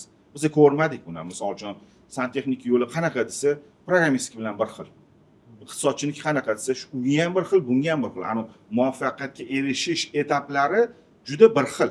O'ta muvaffaqiyatsizlik. Iqtisodchi o'zini iqtisodchi kitobini o'qisa, bu programmistlik kitobini o'qiydi. Unga ham 3 yil vaqt ketadi, bunga ham 3 yil vaqt ketadi. U ham o'zini sohasida update qilib turish kerak, ya'ni o'zgarish qilib turish kerak, bu ham o'zgarish qilish kerak. Bu ikkalovi ham ilmiymi? Nima ko'p nerv sarflaydigan soha ham ko'p nerv sarflaydigan soha. Xo'p, sovulari ko'proq deadline bilan bo'lgan. Men endi ko'proq o'zimning sohamda sovuq yemaganman. Misol uchun qanaqa? Boshqa sohaga sakrab ko'rganimda sovuq yeganman. Internet kafe ochganmanda juda sovuqni yeganman. Bu ma'qul ish. Internet kafe ochish yoki kompyuter xonalar ochish, shu bilmayman kim aytgan. O'sha yerda men qattiq sovuqni yeganman. Haligacha afsus qilaman. Bu bir. Ikkinchisi, Prezident akademiyasiga kirganman. Bu men uchun juda bir anaqa teskari hayotda. Misol uchun, programmist o'zining hayoti bor, iqtisodchining o'zining hayoti bor, dehqonning o'zining hayoti bor, meni hayotim bor o'rtasida ishonasizmi? Anaqa Prezident akademiyaga kirganman, u yerda vobshe boshqa hayot bo'lganda. Men yomon sovuqni shu yerda yeganman. Prezident akademiyada. Prezident akademiyada sovuqni yeganman. Chuqurroq aytversa qiziqarli. Chunki baribir Prezident akademiya degan joyda aynan. Yo'q, endi misol uchun u yerda o'qilayotgan kitoblar menga to'g'ri kelmagan. Qanaqa? Misol uchun iqtisod desa biz boshqacha ko'ramiz, programmistlar boshqacha ko'radi. Yoki keyin ham qanaqadir bir model desa biz boshqacha ko'ramiz. Ya'ni o'zi tegini olganda, misol uchun bizda dars bo'lgan mana Prezident akademiyasida proyektlarni boshqarish degan bir dars bo'lganda, men ko'rganman bu nimada anaqa bizda proyektlarni boshqarish degan o'zi IT sohasida proyektlarni boshqarish haqiqatda rivojlanib ketgan dunyo bo'yicha-da. Menga u bir malol keladigan fan bo'lgan. Juda mayda narsa bilan shug'ullanayotgandek bo'lib ko'ringan. O'qish o'zi keyin bir yoqmagan. Real yoqmagan. Yoqmagan narsaga bormay qo'yasiz. Real yoqmay qolgan. Men juda katta xato qilganman o'tga kirib. U keyin chiqib ham ketdim-ku. Nimada, sizni bu yoqdagi o'zingiz sohangizdan, sizga yuklanmagan sohaga, men o'zi har doim qanaqa sovuqni yegan narsam, menga yuklangan narsadan cheklanganimda, boshqa yoqqa qaraganimda nima bo'lganman? Misol uchun, o'zimchalik bu yoqda bankdan programmirование, fintech haqida shug'ullanib turib, keyin nimagadir shu Lazzat Xanfetgan ferma ochish kerak degan. Men o'zimchalik borman, xohlataman deb bir 20 gektar yer olganman. Bu sovuqni konkret yeganman. Juda moshni yeganman. Xuddi tasavvur ham qilib bo'lmaydi. Lekin O'zbekistonga birinchi borib, Banduel jo'xorini olib kirganman. Fermerlik sohasi bilan ham shug'ullangansiz. Shug'ullanganman endi. Xato. U xato. Aynan nimasida xato bo'lgan? Hammasida xato bo'ladi. Chunki u sohasiz emas. Hammasi xato bo'ladi. Men misol uchun chunki birinchisi boyga loyiqlik masalasi. Fermer bo'lish uchun Abdulazizga nima kerak? 1 2 3 4 5 ilmi kerak, unisi kerak, bunisi kerak emas. Menda hech narsa yo'q deb men fermerlikka kirib olmam. Bu hobbi, yo'q, 20 gektar o'sha hobbi emas. Misol uchun 10 joyda nimadir qadab qo'yib turib, nima qilsangiz bu anaqada qiziqish bo'lib turib bo'lishi mumkin. Lekin u unaqa emas. 20-30 pромышленный masshtabdagi narsalar bu boshqa soha, boshqa tematik bo'lganligi uchun o'ta sovuqni yeganman. Misol uchun internet kafe ochib, unda yomon sovuqni yeganman. Vobshe bir bo'lmag'ur anaqa nima deydi, hech kimga maslahat bermayman ham internet kafe ochish, ya'ni birovlarning vaqtini o'g'irlash boshqa tema bilan bog'liq narsa. O'shanaqa. Xo'p, lekin men o'zim sohamda sovuqni yemaganman. Programmirование, fintech, bank ishlari bo'yicha sovuqni yemaganman. Boshqa sohalarga o'tgan. Men bu sohada nima qilsam yuqdi. Nima qilsam, demak, bu menga Xudo tomonidan berilgan, men shu narsaga loyiq bo'lishim kerak deb shuni tushunganman. Endi tushunganimda уже почти 39-40 yosh edim. Ungacha ferma men yoqda bir 5-10 ta narsalarim bor, xatolarim. To'g'ri yo'ldan adashish deyladimi? Uni ham nima efirga berasizlarmi chunki anaqa такой narsa shu. Lekin ham fintech, IT, bank, moliya texnologiyalari sohasida men hech sovg'ini yemaganman. Bu men ochiq aytaman, xatoyim bo'lishi mumkin, boshqa narsam bo'lishi mumkin. Lekin shu nimadir shu sohada bir oddiy bitta uruv eksam ham menga shu nasib bo'lgan, shunda yurganman. Men buni ko'rgandan keyin bitta maslahat beraman. Odamga bitta kasb beriladi. O'sha kasbda anaqada shu yuqadi, o'tda xato qilsa ham ish yurishib ketaveradi-da. Xato qilsa ham yurishib ketadi. To'g'ri, men o'ylamayman shu 40 yoshgacha hamma xatolar kechirilmasa kerak-ku. Ilmi, loyiqligi boshqasini olasiz. Lekin shunda bir don sepsiz yurib ketaveradi-da. Boshqaga shundoq siljisiz dabdala bo'ladi-da. Hozir men qarang, siz aytdingiz, misol uchun brend izlanchani boshlagan o'sha dasturlash sohasiga boshlagansiz-da. Уже hozir kasbingiz aniq bo'lgan. Endi misol uchun farzandini kasb tanlayotgan ota-onalar qanaqa qilib aniqlasa bo'ladi? Misol uchun sizda udashlik kelib qolibdi. O'sha как бы Xudo tomonidan yuqtirilgan как бы kasbingiz, o'zingiz sohangiz aniq bo'lgan. Izlanchani boshlayotganda. Boshqa misol uchun ota-onalar deylik xato qilmasligi uchun qanaqa qilib aniqlasa bo'ladi bolasi uchun kasbini? Bolaga ko'proq e'tibor berish kerak. Men kecha janaqada ko'p narsa so'raverasizda. Men kecha Facebookda ham qo'ydim. Men ota-onalar majlisiga bordim. Registon degan maktab, xususiy maktab bor. Avaz Tulolov ochgan yaxshi odam. Registon maktabi bu zo'r maktab. Men juda roziman bu maktabdan. Ota-onalar majlisiga bordim. Shu majlisga borsam, rasmga olib Facebookga ham qo'ydim. Men bu yerda bir 40 ta ayolmi, bilmayman, bir 50 ta ayol bor, bitta erkak men o'tiribman-da. Как otalar qayerga qarayapti? Bu savol, otalar qayerga qarayapti? Bolalari bitta erkak keyin 3-4 ta keldi, bilmayman, uni balkim meni ayollar olib kelgan taksistlar bo'lsa kerak ular-da. Real, men ko'rib Facebookga qo'ydim, nima qildim? Bolalarga e'tibor berish kerak. Birinchisi, qaysi kasb tanlashdan qat'iy nazar, men bu savolim bolalarga e'tibor berish kerak. Ko'rish kerak, boshqa qilish kerak. Otaning o'zining vazifasi bor, onaning o'zining vazifasi bor. Men ham aytmayman, men qoyillatib qo'yapman, men bunaqa qilib qo'yapman deb aytmayman, lekin barga e'tibor berish kerak. Qo'lidan kelgancha maksimal, kimdadir ko'proq, kimdadir kamroq, lekin e'tibor berish kerak. Bolaning o'zining tarbiyasini ilmi bor, katta. Men ham kechroq o'rganman, boshqa qilyapman. Aytmayman, menda ham zo'r deb. Lekin birinchi masala e'tibor berish kerak. Ikkinchisi, programmist bo'laman dedimi, yana bitta nima bor, ochiqlik. Hozir oldin mana yaqinda bir Qurayshi degan juda katta bir nima kelib bizda dars o'tdi. Mastercard vitse-prezidenti dars o'tdi. Deb birinchi aytgan temasi, baraka topkurlar, shu sohada ishlaysizlarmi? Ya'ni IT texnologiyalari sohasida, искусственный intellekt sohasida, texnologik sohalarda ishlaysizlarmi, ishlamaysizlarmi? Shunda mutaxassis bo'lasizlarmi, bo'lmaysizlarmi? Prosta qalban ochiq bo'linglar deyapti. Qalban ochiq bo'linglar. Agar shu sohada non topib, tuz topib, pul qilaman desanglar, har kuni shu sohada o'qib tayyorgarchilik ko'rib turinglar deyapti. Tushunasizmi? Hozir bitta bola, orzu qilayotgan bolaning ota-onasi shu nima kim bo'lmoqchisan? Faqat zo'rlash kerak emas. Sen men bunaqa bo'lasan deyish kerak emas.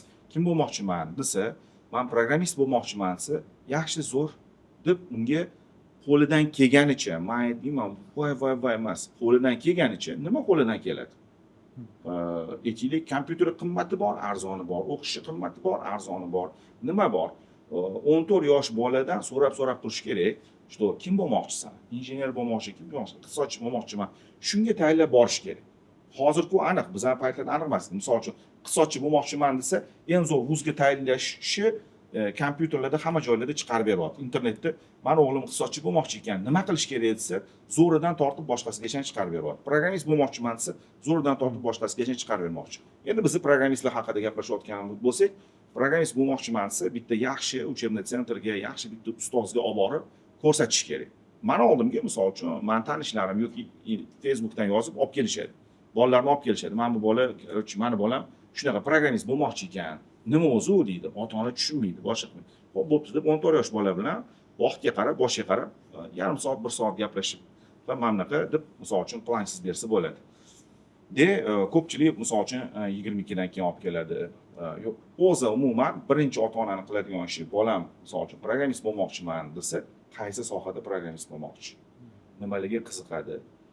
Misol uchun bu yana takomillashadi. Misol uchun bank sohasiga programmist bilan meditsina sohasiga programmist boshqa odamlar.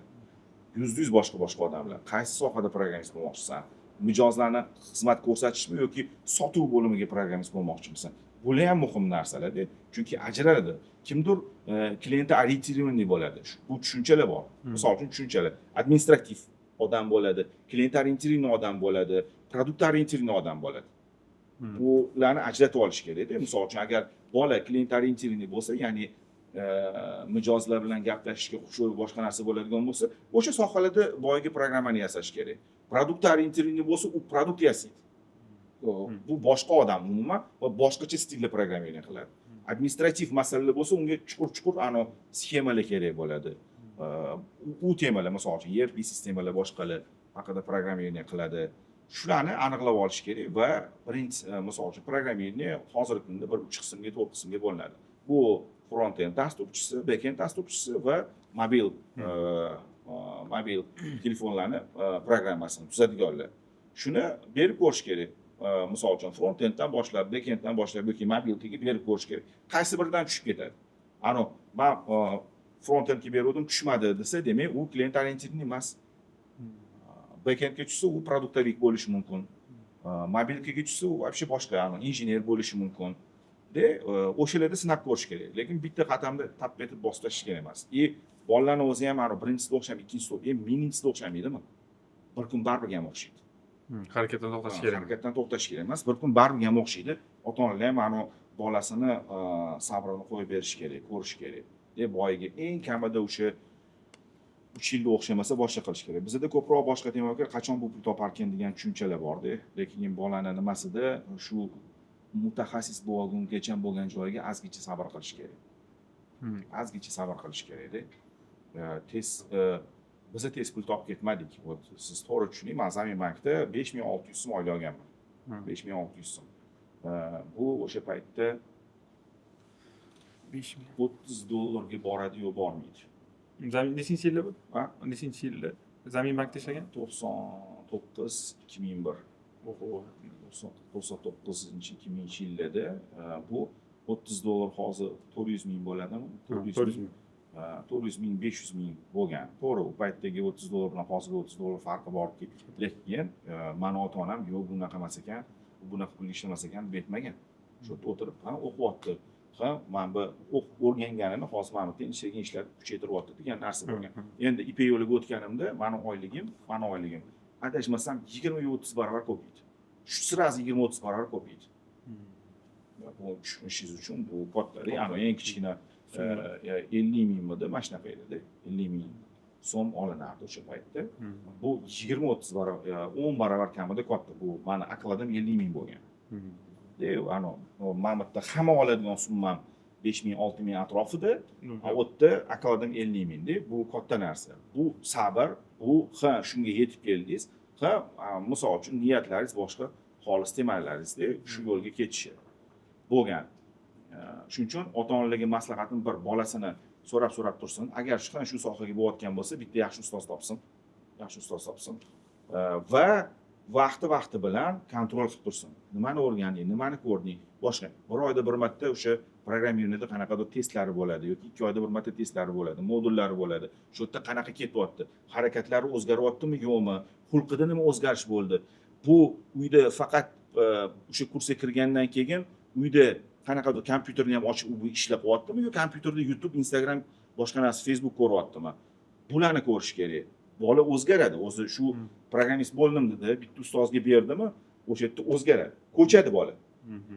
Ko'chib yozadigan, chizadigan, boshqa qiladiganga o'tadi. Va shularga e'tibor berib tursa, menimcha bola o'zini eplab ketadi. Bola qanaqa? 14 yosh bola beskontrolniy bola bo'ladi.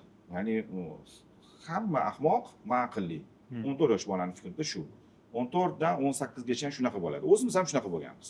Bu dunyo hammasi ahmoq, biz aqlli. keyin 35lardan keyin 40lardan keyin tushunasiz, что hamma aql ekan, ahmoqligingizni tushunasizda. Shuning uchun 14 yosh bolani kontrolga olib turish kerak. Что ustozi kontrolga olib turadi. Yana kim mahallasi balkim kontrolga olib turar. Hozir bilmayman qanaqa. Va ota-onasi bo'lyaptimi, nima qilyapti, nima qo'yyapti. Va kuchli kontrol emas, o'rtacha tam nimalar o'zgaryapti, mudor tabiatan nima narsa o'zgaryapti, boshqa bo'lyapti. O'zi bilan gaplashganda qaq qarab yuryapti, nima qilyapti. Saqal aniq turish kerak. Romkada o'xshab tursa, u yurib ketadi. O'zingiz yuqorida aytdingiz, daromad topish bo'yicha o'rtacha dasturlash sohasida barqaror daromadga erishish qancha bir vaqt talab etadi? O'zingizni misolingizdan, ya'ni stabilniy уже nimagadir ehtiyojlarni qondirib turadigan daromad. Xo'p, Kiyosakini Kvadrant денежного потока degan kitobi bor. Bu yerda kim qachon qancha pul topish kerak va qanaqa u pulni boshqarishlik haqida juda zo'r kitob. Bu hamma bolalar, hamma anaqa o'qisa yaxshi. Endi ko'pchilik boyata kambag'al ota deydi, boyata kambag'al otada qanaqadir emotsionalliroq nima bor. Baribir ham anu gap bor, lekin Kvadrant денежного потока bu ilmiy ish. Haqiqiy ilmiy ish, chunki u yerda juda ko'p anaqalar ochilgan, fikrlar ochilgan. O'sha yerda 4 ta toifaga bo'ladi odamlarni. R, S, B, I. Ya'ni R работник, S bu specialist, B bu businessman, I bu investor. Bu kitobda ham har xil emotsional holatlar bor. Endi o'zi Kiyosaki emotsionalliroq nima qilib yozadi, lekin hamma emotsiyani olib tashlasa, odam birinchi shu работник bo'ladi.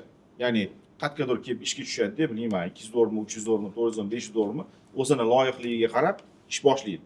O'ylaymanki, boshida boshlayotganda oylikka qaramaslik kerak. Biz qaramaganmiz. Biz 100% qaramaganmiz. Misol uchun 2-3 yil men oylikka qaraydigan payt shu uylanishga kelgan paytlarim bu 23-24 yosh. Lekin bankka shu 18 yoshda bankka ishga kirganman. 99 bo'lsa, men 18 yosh bo'laman. 18 yoshda men bank kirganman. 23-24 yoshda pul haqida o'ylashni boshlaganman. Va o'sha 23-24 yoshda birinchi biznesimni ham boshlaganman. Ya'ni oylikdan tashqari biznesni boshlaganman. Bu to'g'rimi, noto'g'ri bo'lgan, menimcha u paytda sal vaqtliroq bo'lgan biznes boshlashga, yana dalcha chuqur ishlash kerak bo'lgan deb o'ylayman. Endi bu anaqa masala. Boshidagi bo'layotgan oylik bu unaqa katta bo'lmaydi. Lekin opit oshib, boyagi sohalarga kirib, yurib, mutaxassis bo'lgandan keyin oylik oshadi. Misol uchun programmistlikda middle bor, junior bor, middle bor, senior bor, arxitektor bor. Mana junior degani vobshe oylik so'ramasdan ishlasa ham bo'ladi. Bersa berdi, bermasa yo'q. Ani qotgan non bersa bo'ldi deydi-yu. O'shanaqa format. Middle'da qanaqadir oylik formatga nimadirga tushsa bo'ladi. Middle tepasidan o'zi umuman stabil qanaqadir 300-500 dollar oylikka o'tirsa bo'ladi. Va unda praktika. Middle'dan seniorga o'tish qanchalik yaqin, qanchalik uzoq. Middle'dan seniorga o'tish bu kamida 3 yil. Va seniordan arxitekturga o'tish 8 yil. Senior tam 3000 dan tepa oladi. Mana endi nechta plankani aytib biz emotsionalniy programma emasmiz-ku, tam 10 ming oladi deb aytmaymiz-ku. 3000 dan tepa oladi. Middle shu 500, 1,5 ming mashinada to'xtaydi. Haqiqiy middle, ana tepa o'rindagi middle bo'lsa, shunaqa oylik oladi va bularni muddati misol uchun juniorda bo'lsa, endi juniorja unaqa ishga kirib ketish qiyin masala. Middle bu o'sha nima? Shu 500 dan 300 dollardan tam 1,5 ming dollargacha desa to'g'ri bo'ladi. Nima boshqanaqani olib tashlasin, shu tematikani olib tashlasin, undoq ekan, o'zi hamma sohada ham juda gap ko'p, lekin fakt boshqa narsa bo'ladi, raqamlar boshqa narsa bo'ladi. Shu nimalarga qarash kerak. Endi qachon junior bo'ladi, qachon middle bo'ladi, qachon senior bo'ladi. Misol uchun 3 yil programming bilan shug'ullanib o'qib kelgan bola middle bo'ladi. Ana 3 oy o'qib, 2 oy o'qib yurgan bola u takasal teng bo'ladi. Jo'ski gapiryapman, ota-onalar buni chuqurroq bilishsin bu narsani. Bu programmistlik degani doktor bilan bir xil narsa. Doktor qayerdadir bitta noto'g'ri operatsiya qilib qo'ysa, odamni bitta umriga zavoli bo'lishi mumkin yoki qattiqroq o'zgartirib qo'yishi mumkin. Lekin programmist qayerdadir bitta xato qilsa, eng kichkina xatosi tam $1,000,000 ga tushishi mumkin va u million odamga ta'sir qilishi mumkin. Bular juda biriga bir xil narsalar. Yoki o'sha meditsinada bitta noto'g'ri kod yozib qo'ysa, odamni u ham o'ldirib yuborishi mumkin. Shuning uchun bu joyga chuqurroq qarash kerak. Middle yaxshi middle o'sha seniorga yaqin uroveniga chiqadigan bo'lsa, chiqish kerak uchun bu 3 yil vaqt kerak. 3 yil vaqt kerak. 3 yil o'rganish, 3 yil bilim olish, 3 yil shu anaqani ko'rish. Tezroq bo'lishi mumkin, ham bo'lishi mumkin. Hamma sohada Ronaldolar bor, hamma sohada Pelelar bor va bu sohada ham shunaqa bo'lishi mumkin. Lekin 3 yil bu faqat programmeriyani o'rganamiz, yo'q, sohalar bo'yicha ham o'rganadi. Ya'ni bank sohasi bo'yicha bank sohasini o'rganadi, boyga aytayotganimizdek, o'sha meditsina bo'lsa meditsinani o'rganadi, u klient orientirованныйmi, produkt orientirованныйmi yoki administrativniymi sohalarga qarab uni ham bo'lib yuradi. Middle shu 2 yil, 3 yillik ichida o'sha ishga kirib joylashib, tam 500 dan 1,5 minggacha oylik oladi. Bu yog'i o'ziga havola. Arxitekturgacha ham boradimi yoki middle oyligini qoniqtiradimi yoki tam qanaqadir ertaga 30-35 dan o'tgandan keyin o'zini biznesini ochadimi, boyga RSBI, ya'ni mutaxassis bo'ldi, endi biznesiga qarab yuradimi. Buni ham inobatga olib qo'yish kerak. Hamma programmistlar men ertaga programmist bo'laman, juda kuchli mutaxassis bo'laman, biznesimni ochaman, keyin investor bo'laman deb hamma aytadi. Lekin shularni bo'lsa bir 3% bo'ladi. Shu urovingga borgani, o'sha 3% bularni ishlatib panaqa qiladi. Nimaga chiqadi-da, o'sha ya'ni IT sohasida biznes qilish mumkinmi? Ham mumkin. Bu uchun loyiq bo'lish kerak, uning uchun mutaxassis bo'lish kerak, uning uchun o'sha biznes tillarini tushunish kerak. Men programmistman, men biznesmenman, biznesmen hech narsani qila olmaydi, men qilaman degan narsa noto'g'ri. Ras programmist biznesmenlikka kiryaptimi, IT sohasida qanaqadir produkt yasab bozorga olib chiqmoqchimi, u o'sha ilmni ham olish shart. Faqat programmistlik yetmaydi. Savolingizga menimcha.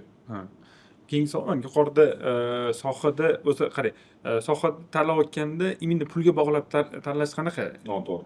Bundan kelib beraman, ko'pchilik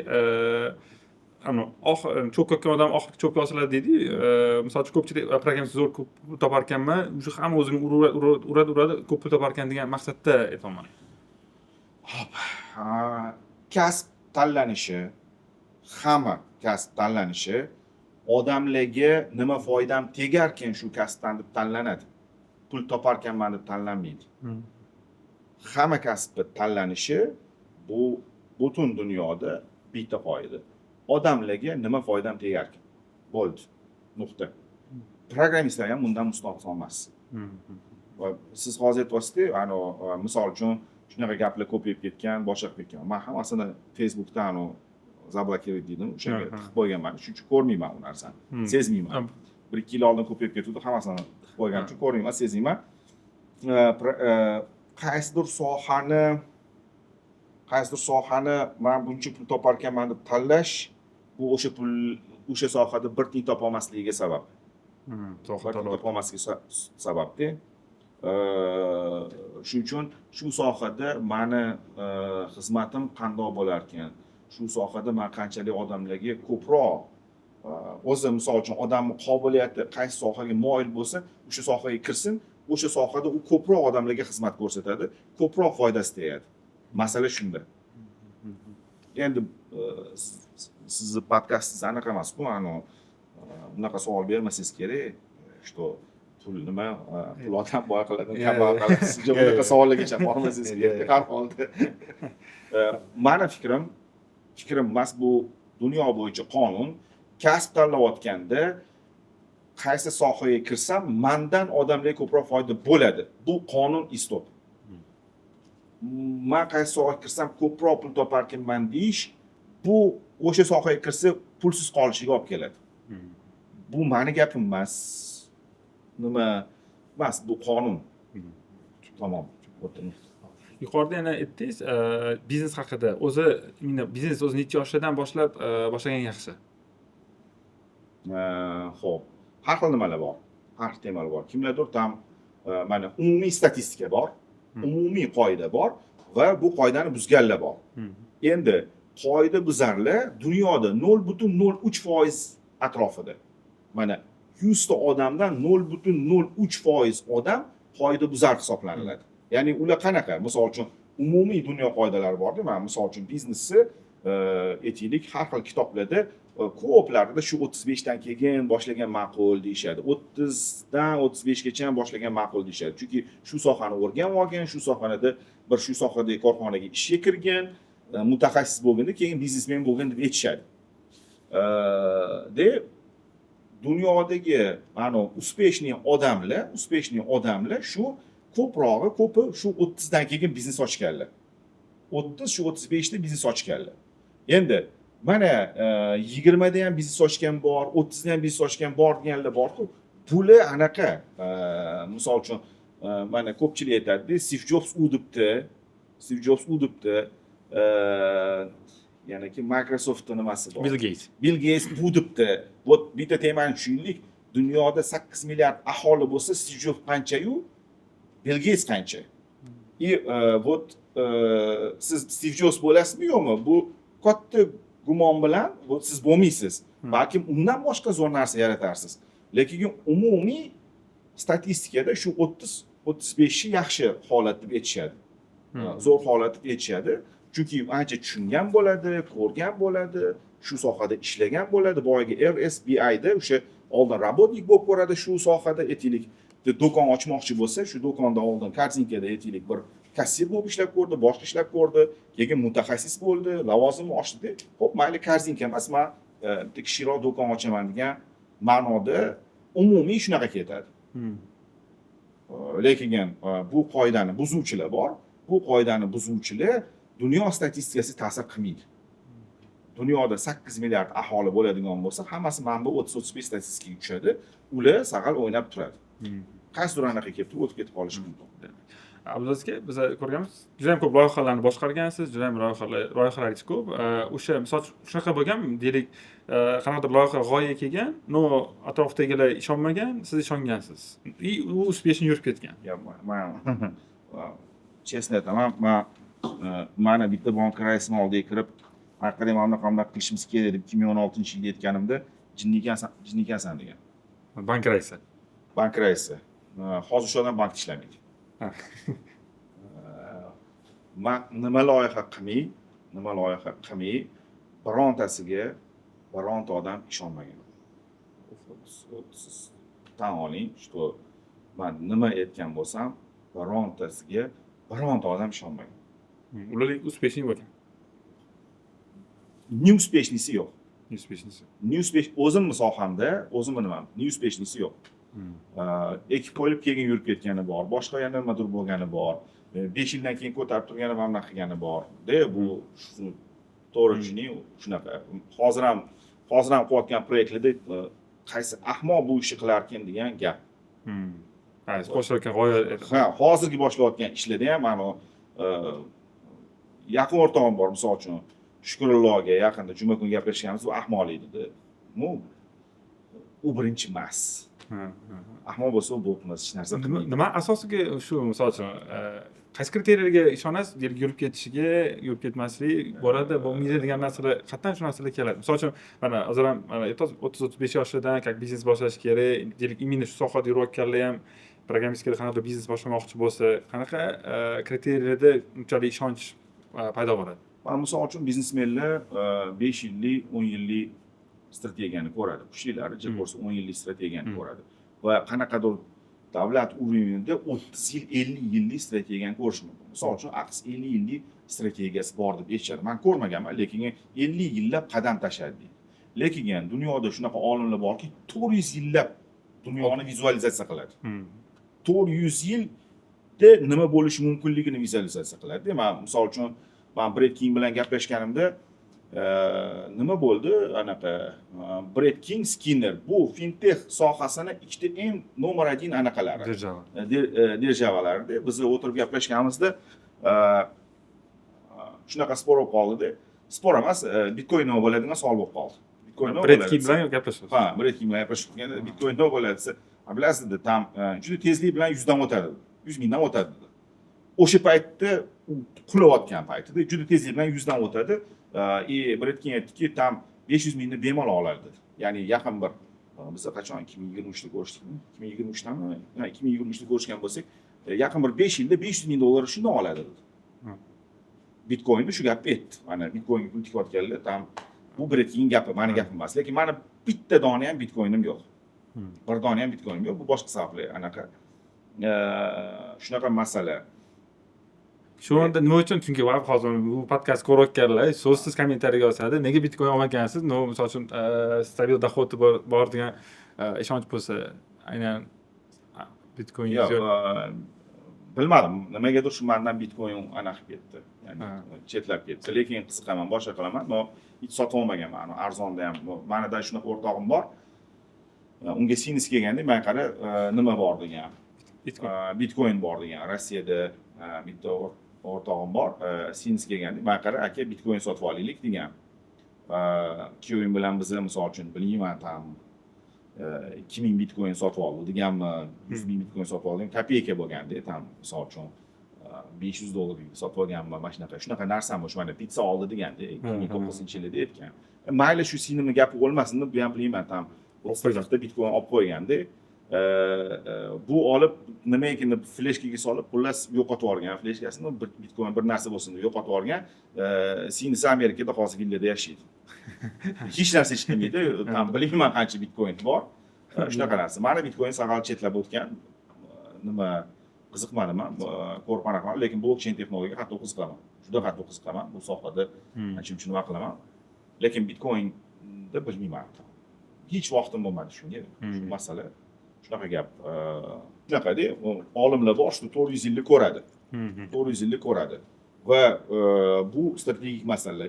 Kimdir menga ishonmayotgan bo'lsa, men misol uchun gaplashayotganimda o'sha 400 yilni vizualizatsiya qiladigan yoki tam skinnerni nimalaridan olib, umumiy anaqa texnologik holatlardan olib, chuqur kirib, shuni ko'rib turib, men bu yurib qolsa kerak deb aytamiz. U yuradimi? Ha, yuradi. U ish misol uchun bizni ko'rib, bozor o'rganib, boshqani qilib yuradimi? Ha, yuradi. Bizni bozorga chiqmagan produktlarimiz bozorga chiqqan produktlarimizdan ko'pda. Bozorga chiqmaganlari 10-20 barobar ko'p. Lekin vaqt keladi, shu narsalar anaqa bo'ladi. uchib ketadi. Uchib ketadi. Hozir vaqti emasdir. Hamma narsaning o'z vaqti, boshqasi bor. Men IBM ofisiga bordim 2014 Barselonadagi ofisiga 2009-2010 borgan ekanman. Borganimda ular menga anaqani ko'rsatishdi. 2050-yilgacha chiqadigan texnologiyalarni ko'rsatishdi-da. Misol uchun televizor tam salafanmi, oynami, mana shunaqa bo'lib qolgan. Keyin har xil simlar mana shunaqa. Hozir chiqarmaysizlar, bor ekan ko'rsa, butun soha boyagi pромышленность shunga kelganda, mana 2025da mana bu narsa chiqadi. 2026da mana bu narsa chiqadi, yozib qo'yganda. Ular ham chiqarmagan. Bu bizda ham shunaqa. Endi nima deydi? Yana bitta masala, что bizaga misol uchun ishonmasligini sababi tushunmaslikda.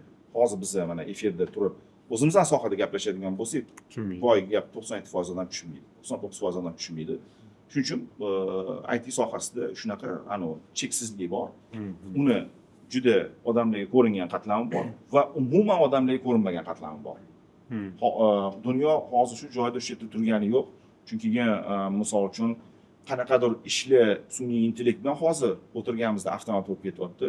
Biz o'tirib bilmayman 1 soat gaplashdikmi, 2 soat gaplashdikmi, shuni orasida o'sha qanaqadir startaplar chiqib yana yoqilib ketyapti. Va kimdir shuni ustida ishlayaptiki, 2030-yilda men produkt chiqadi deb ishlayotganlar bor. Yana bitta kitob bor edi, shuni otasidan chiqib qoldi. Hozir bizni ishlatayotgan narsalar 30 yil oldin olimlar o'ylab topgan. Hozir olimlar nima haqida o'ylab turib va u narsalar 30 yildan keyin chiqadi. Va o'sha formatga tushish kerak. Ya'ni qisqa muddatda kamida 5 yillik bu strategik plan emas o'sha. Bu oddiy, har doim 5 yillik strategiya yozilardi. Hozir unaqa emas, chunki iskusniy intellekt boshqa paydo bo'lgani bilan u 5 yillik bu biznes planmi, haftalikmi shunaqa narsa. Misol uchun 50 yilga mijozlar anaqasiga talqin qilishingiz balki bu strategiyadir. O'shanaqa. Va chiqayotgan mahsulotlar juda anaqa texnologik ichkarisi strukturasini odamlarga tushuntirib berish qiyin. Odamlar vizualizatsiyani ko'radi. Va mana shu PLS'da qancha sensor bo'lishi mumkin? men hozir aytsamda sensorli piyola sotaman, uni har bitta ichayotgan suvni hisob-kitob qilaman. Mana shu piyolada odamning suvligini olib olaman, предварительно rak emasmi, tam yuragi bormi, yo'qligini olib olaman. Mana shunaqa piyola chiqaraman, necha pul turadi shu piyola? Odamlar necha pulga oladi? Bu piyola bitta donasi misol uchun $5000 bo'lishi mumkin va hech kim olmasligi mumkin. Lekin shunaqa vaqt keladiki, mana shu choyni ichayotganingizda butun hamma sifrovizatsiya, har bitta ichayotgan narsangiz megabayt informatsiya tug'adi va sizni butun anaqangizni olib turib hisob-kitob qiladi. Va hozir shu narsani olib chiqib, biz mana shunaqa ish qilyapmiz desa, kim ishonadi? To'g'ri. Bu vaqtda soati bilan kerak. Boshqasi bor. Shuning uchun men hech qachon bitta qanaqadir proyekt qilganimda yoki ish qilganimda birovdan borganman, so'raganman, maslahatlashganman, gaplashganman, boshqa qilganman, hech odobrение, zo'r ketadi, baraka topib bo'lmasa, ahmoqlik ketib aytgan. Shuncha shunaqa. Xo'p. Abdulaziz aka, shu proyektlaringiz ko'p. Eng yoqtirgan proyektlaringiz qaysi? Loyihalaringizdan eng maza qilib ishlaydigan loyihalardan. Bilmayman, hozir kelayotgan nimadir. Men misol uchun may safarda hozir ishlayapman, maza qilyapman. Chunki klientga pul o'rganyapmiz. Butun bizning platformalarimizda hozir biz umumiy hamma kompaniyalarda produkt orientirованный bo'lganmiz. Hozir klient orientirованныйga o'tyapmiz. Ya'ni o'shnaqa odamlarni ishga olyapmiz. Biz har doim produkt yasaganmiz-da.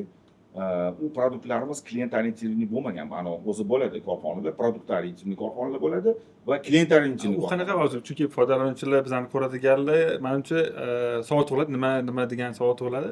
Chunki ko'radiganlar biz u qanaqa bo'ladi? Klient bilan produkt yasayotganda men produkt yasayman va bu produkt odamlarga foyda beradi deydi. Produkt siz yasaysiz, odamlardan so'rolmaysiz. Uni zo'rligini, odamlar uni tushunmasligi mumkin. Uni bozorga olib chiqib tushuntirasiz. Klient orientirованный deganda mana shu piyolani mijozga qaysi narsasi qulay bo'lsa, o'sha narsasini deb turib qilasiz. Va mijozni aytgan talablarni siz bajarib berasiz.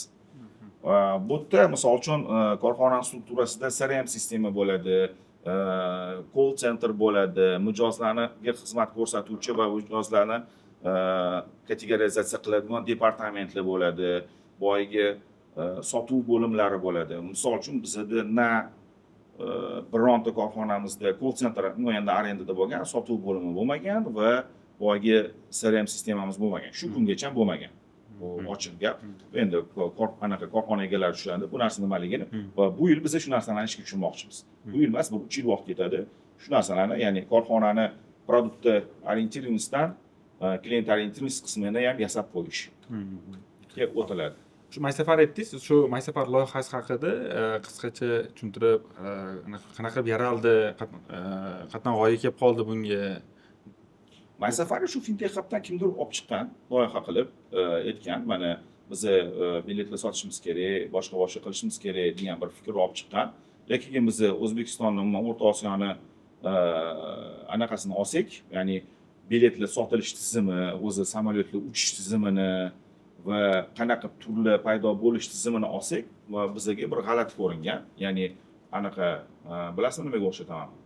Mana videorolik borda, bankomatga kelib turib kartangizni tiqsangiz, ichkaridan bitta odam oladi, pin kod bersangiz tut deb turadi-da.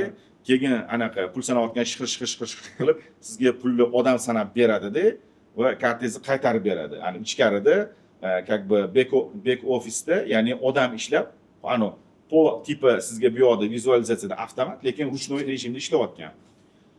Umuman o'zi bilet sotish tizimi va aviareyslarni nimasi dunyo bo'yicha shunaqa pol avtomatda ishlaydi.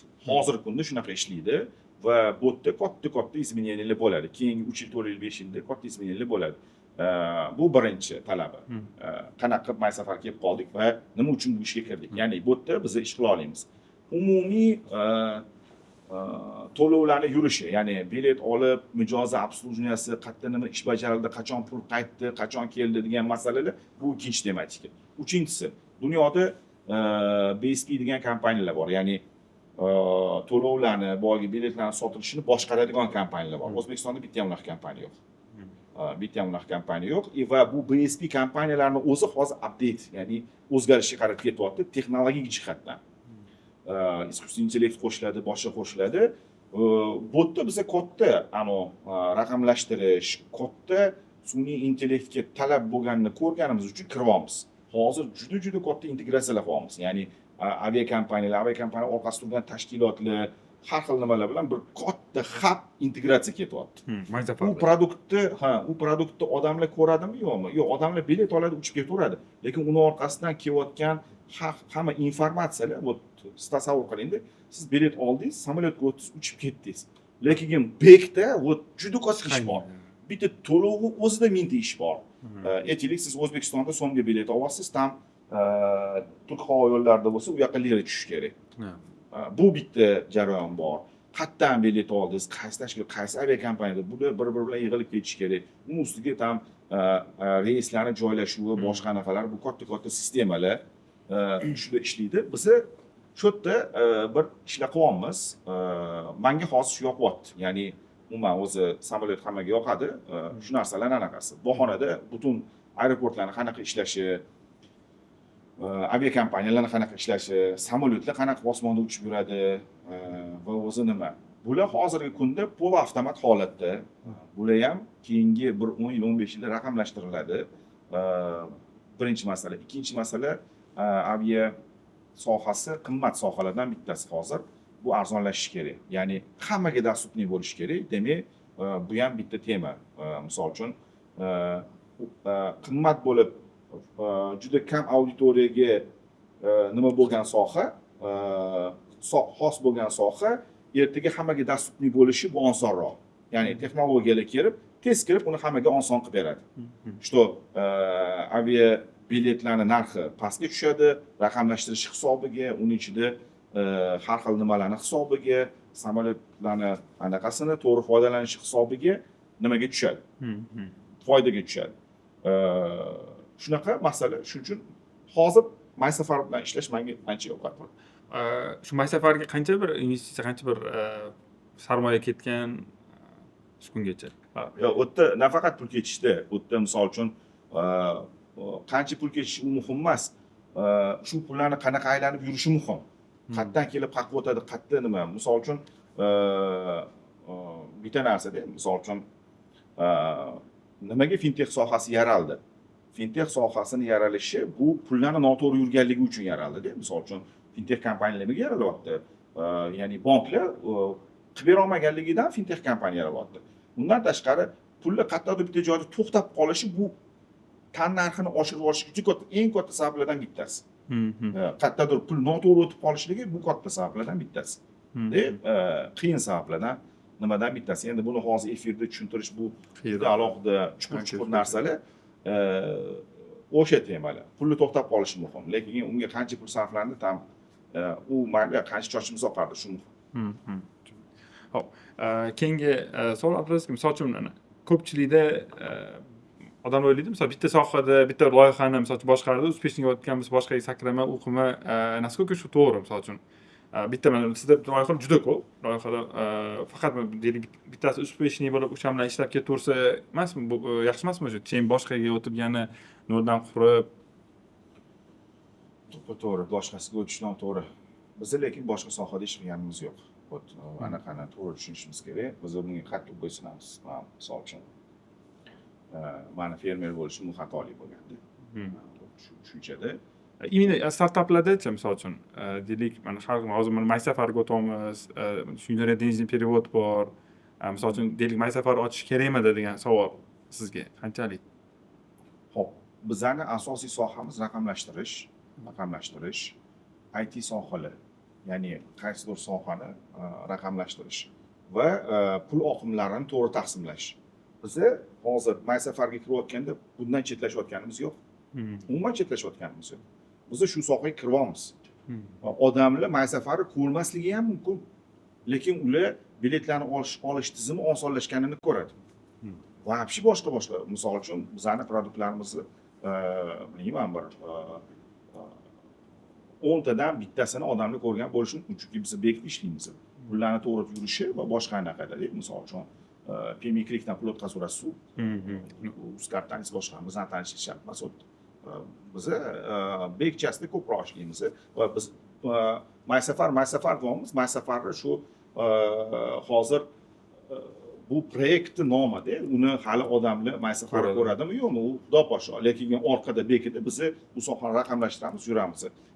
Biz misol uchun avia biletlarga yoki avia sohasiga kirdik degani bu biz boshqa sohaga emas, o'zimiz bilgan narsani o'sha yoqqa kirgizishimizdir. Biz umuman boshqa sohaga o'tayotganimiz yo'q. Biz o'zimizdan sohadan boshqa hech qanaqa ish qilganimiz yo'q. Boshqa sohaga sakrash xatolik. Misol uchun o'zingiz sohangizni tanlab olishingiz uchun 25 yoshgacha vaqt kerak. 25 yoshgacha o'z sohangizni tanlab olsangiz bo'ladi. Undan keyin o'nglanish qiyin bo'ladi. Undan keyin. Bizda shunaqa odamlar borki, 45 yoshda ham soha tanlab yurgan. Men yaqinda bitta odam bilan gaplashib qoldim. Prosta vaqt kelganda aytolman. Joyda o'tirib qoldim. Men bilan baravar.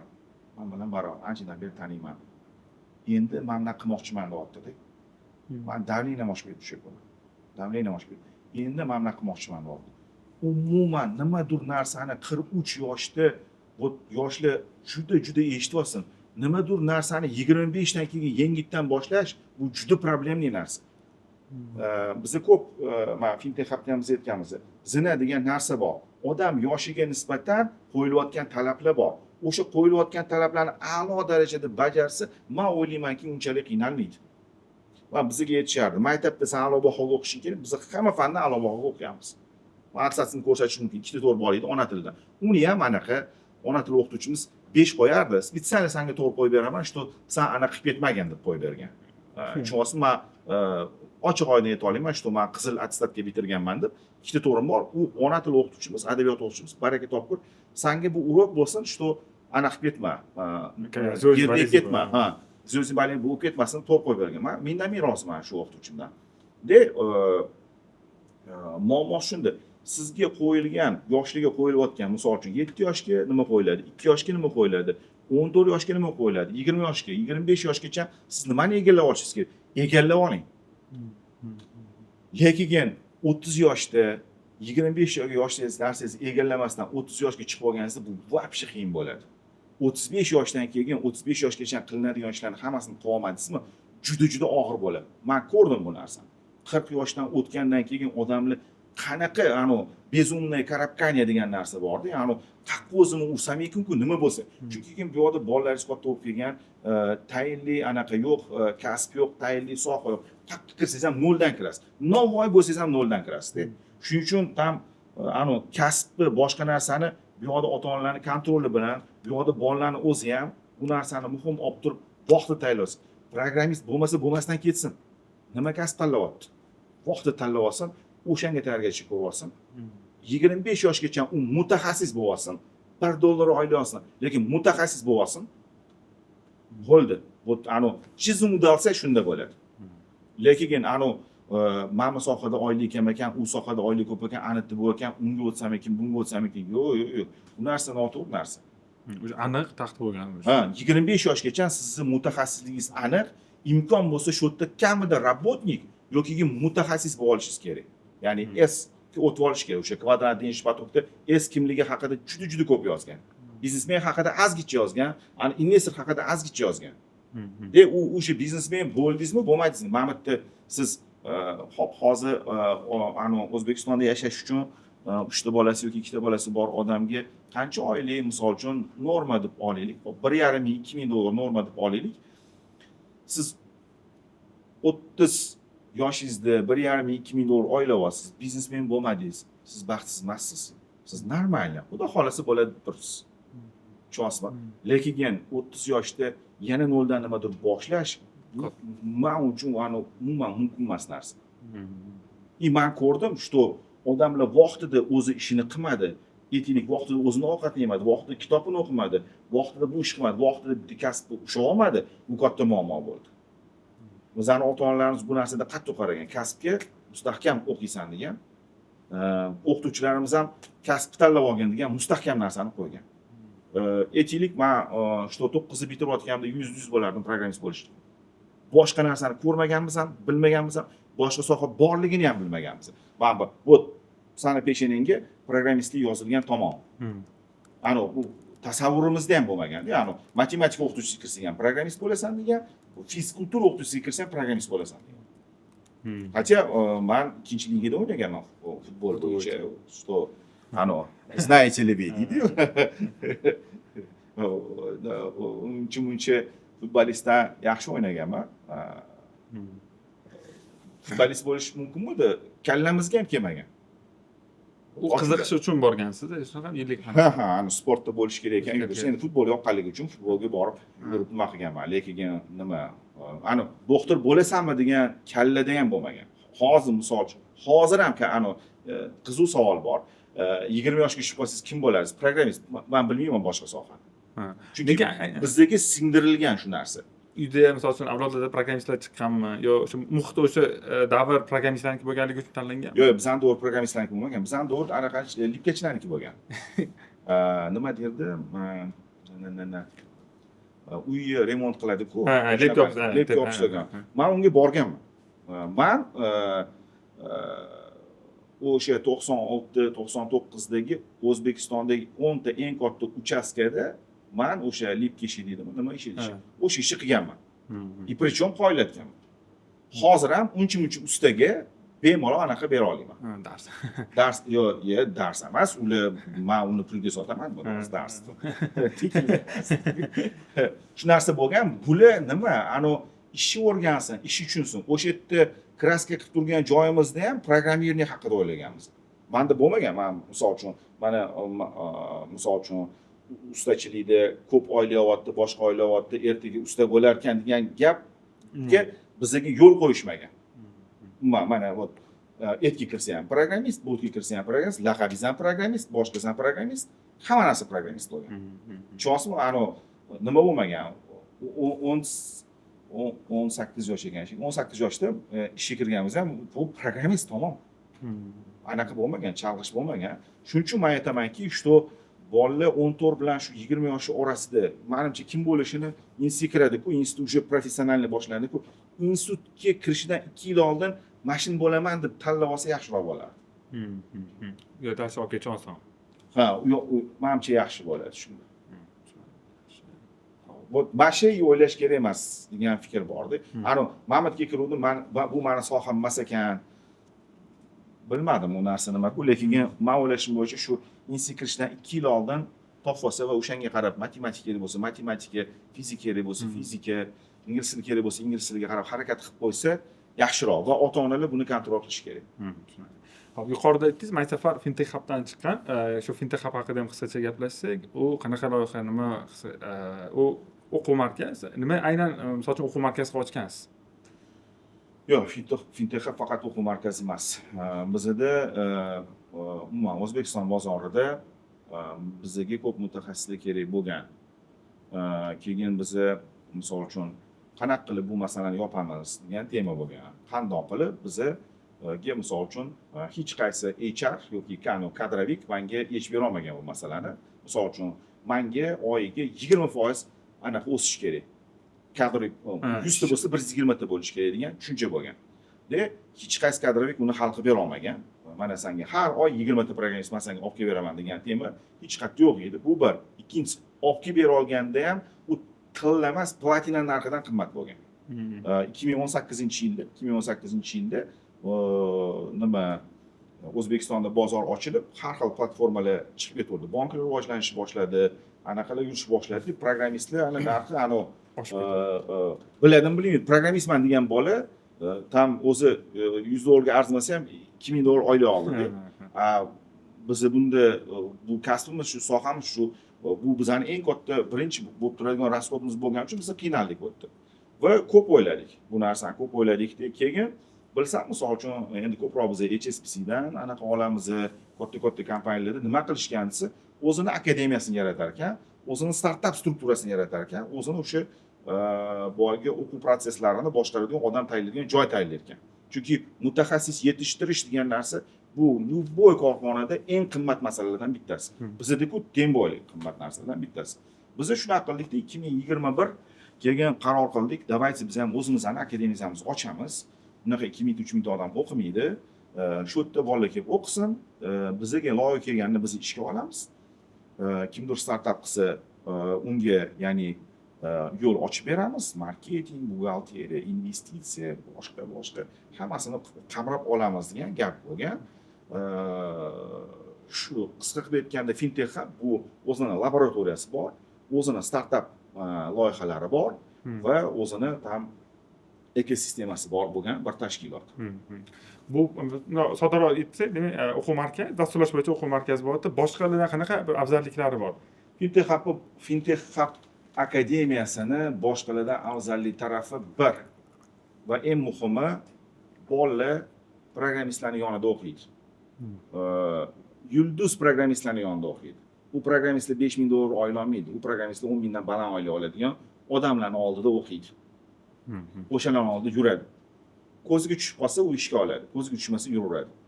Bu eng katta foydali tarafi. Что kuchli programmistlarning oldida yuradi. Biza shunimiz bilan maqtanishimiz mumkin. Misol uchun bizda kuchli mutaxassislarimiz bor. Bular arxitektor emas, bular tranzaksion ishlar deyiladi. Bu katta nimalar. Birinchi eng katta nimasi kuchli mutaxassislarning oldida yuradi. To есть fintech hub ikkinchi etajda bo'lsa, uchinchi etajda kuchli programmistlar bor. O'sha startaplarda ishlaydigan dasturchilar bilan birga yuradi. Eng kuchlilar bor shu yerda. Savol javobini qilish mumkin, tushunmagan narsasini so'raydi. Misol uchun o'sha programmistlarning bittasi mana bu narsa desa, u hech bera olmaydigan savolni o'zi yo'q bu yerda. Agar sverxestественный savol bermasa agar. Bu bir. Ikkinchisi o'quv metodikasi. 3 yil 3 oy 6 oy emas, u yerda misol uchun kamida 1 yilga moslashgan. Eng kami 1 yil. Eng kami 1 yil. Bu ikkinchi kuchli tarafi. Uchinchisi o'qituvchilar. O'qituvchilari har doim nima, o'sha proyekt qilgan, boshqa qilgan, o'sha kamida 5 yil nima qilib yurgan o'qituvchilar. Davlat talabi bilan boshqa narsani olgan, kecha 3 oy o'qib bitirgan nima emas. Xo'p, yana nima kuchli taraflari bor? Platformasi bor. Platformasi deganda baho emas. Misol uchun fintech hubda o'qiyotgan bola ClickPayMe platformasini yaratsa bo'ladi. Приложениесini yaratsa bo'ladi. Bunga pesoshinsa deydi. O'sha hamma pesoshinsa integratsiyalari bor. Bu eng katta nimalardan bittasi. Shu kelgan qonun qoidasi bor, talablari qattiqroq, nimasi bor va biz ikkita narsani kiritganmiz. Shulardan bittasi, ya'ni kitob o'qish shartligi. Kitob o'qish shartligi bu kerak narsa. Faqat kitob o'qigandan yotib olib hamma kitob o'qish kerak degandan saqal biz chetdamiz. Lekin bitta odam yiliga bir shu kvartalga bitta kitob o'qisa, menimcha kam bo'lmaydi. 100% kam bo'lmaydi, chunki kitoblar odamni anaqasini o'zgartiradi, qarashlarini, nuqta taraflarini o'zgartiradi, ikkinchisi nutqini o'zgartiradi. Meni nutqimni o'zgartirgan narsa bu kitob. 2010-2008 biz men bilan gaplashganingizda, ATT va ATT tam hech kimni tushunmaydigan bir anaqa odam ko'rarsiz-da. Hozir misol uchun men o'ylaymanki, что tushunyapsiz, tam efirda kimdir tushunyapti. Bunaqa gapirishga kelish uchun men ancha-muncha kitob o'qiganman. Yuqorida o'zingiz aytdingiz, fintechdan bolalar bilan o'sha yaralash maqsadi shu bolalar o'qitib, o'zim kompaniyalarimga qanday ishga olamiz degan. Ko'p joylarda misol uchun ish bilan ta'minlaymiz, ishga olamiz, o'qib chiqib bundoq qilamiz degan narsalar bor. O'zi ochiqchasiga aytganda shu karta o'zi qanaqa bo'ladi o'zi? Qanaqa programmistdan siz o'zi ishga olasiz? O'zi qanaqa programmist bo'lib ishga kirish mumkin o'zi? Xo'p, eng katta yolg'on bu bizda o'qiylar, biz siz o'g'lingiz ishga olamiz yoki ishga joylashtiramiz deyish. Chunki ishga joylashtirish bu eng katta yolg'on. Bu qat'iy aytishdan qat'iy nazar, bizda o'qisin, biz uni ishga joylashtiramiz deyish bu katta yolg'on. Chunki ishga olish parametrlari bu boshqacha. Misol uchun biz fintech hubda olamizmi? Ha, olamiz, lekin va'da hech qachon bermaganmiz. Hech qachon biz ishga olamiz deb va'da bermaymiz. Bu berishi o'zi noto'g'ri. Chunki u bola bitirib chiqqandan keyin biz uni olmoqchimizda, aytaylikdan $2,000 ga olmoqchimiz. Uni naryoqda $5,000 kutib turgan bo'lsa-chi. Bu bitta sabab. Yaxshi sabablardan bittasi. Ikkinchisi muhit, uchinchisi bolaning psixologiyasi. To'rtinchisi, men bu sohada emas, boshqa sohada yurmoqchiman deyishi. Beshinchisi, biza qo'yayotgan talablar bilan ular qo'yayotgan talablarni tushmaslikligi. Bu chush qanaqadir, что bitta odamni o'zi borib ishga olib kirib qo'yishdi, konkretno tam kimdir menga aytsa men ishonmasdim. Bu anaqa nimani olib tashlashimiz kerak. Efirda har bitta ota-ona, men yana hurmat etaman. Bugun ota-onalar haqida qanchalik ko'p, qanchalik kam gapirdik. Mani eng qattiq talabim ota-onalarga. Bola 14 yoshli bola nimani hal qiladi? Ko'proq ota-ona hal qilish kerak. Ota-onalar boyiga anaqa narsani to'g'ri noto'g'riligini bundoq ajratib olish kerak va qo'yish kerak. Shu talab qo'yish kerak o'ziga. Misol uchun, biza sizni o'qitib beryapmiz, hop 10 oy o'qidimi, 3 oy o'qidimi, 6 oy o'qidimi, kim unga ishonadi? Siz menga ayting, bilasiz, sen 3 oy o'qib bergan bolani yoki 6 oy o'qib bergan yoki 1 yil o'qib bergan bolani ishga oladimi deydi. Menimcha bu savolni bermaysiz hech qachon. Siz 100% bilasiz, men bolani ishga olmasligimni. Tushunasizmi? U noto'g'ri va'da. Bunaqa efir bilan u narsani umuman to'ldirish kerak emas. Biz olamizmi? Biz faqat Fintech Hub'dan bola olamiz. Faqat o'sha chiqqanlarni boyagi ustundagi 10 taliklarni olamiz. 100 ta odamlar tepasida turgan 10 taliklarni olamiz. Tushunasizmi?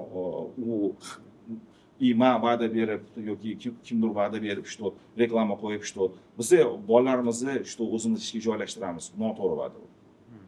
100% noto'g'ri va'da bo'ladi. Abdulaziz aka, Fintech Hub'ga o'zi necha yoshdan boshlab qabul qilasizlar? Ularni programmasi qanaqa, necha davomiyligi qancha? Hop, Fintech Hub'da shu 14 yoshdan qabul qilamiz. Bu 9 ni bitirgan bo'ladi. 9 ni bitirgan payt bo'ladi. Shu 9 yoshdan qabul, 14 yoshdan qabul qilamiz.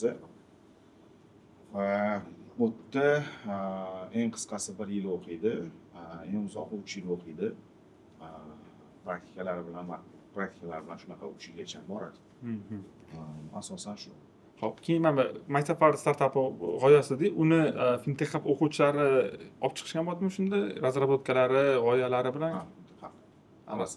Maysafar faqat Fintech Hub'da bo'ladi. Razrabotkasi ham, g'oyasi ham hammasi Fintech Hub bo'ladi. Demak, Fintech Hub'dagi bolalar bilan bemalol startaplar qila olib ketadi.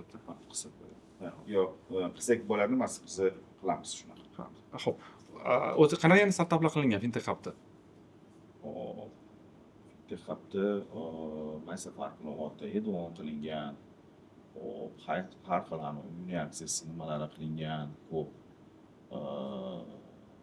Esim kelganlari shu. Bu asosan shu IT sohasidagi ishlayotgan ishlar. Bu o'sha o'quvchilar bilan совместно birgalikda. Hozir endi yana bitta nima tushyapti, uni aytish emas. Misol uchun paka hali bozorga chiqmaganligi uchun aytishimiz shart emas. Ya'ni katta proyekt, ya'ni Fintech ichida buni endi oshkortirish hozir paka mo'ljaldan oldingi narsa.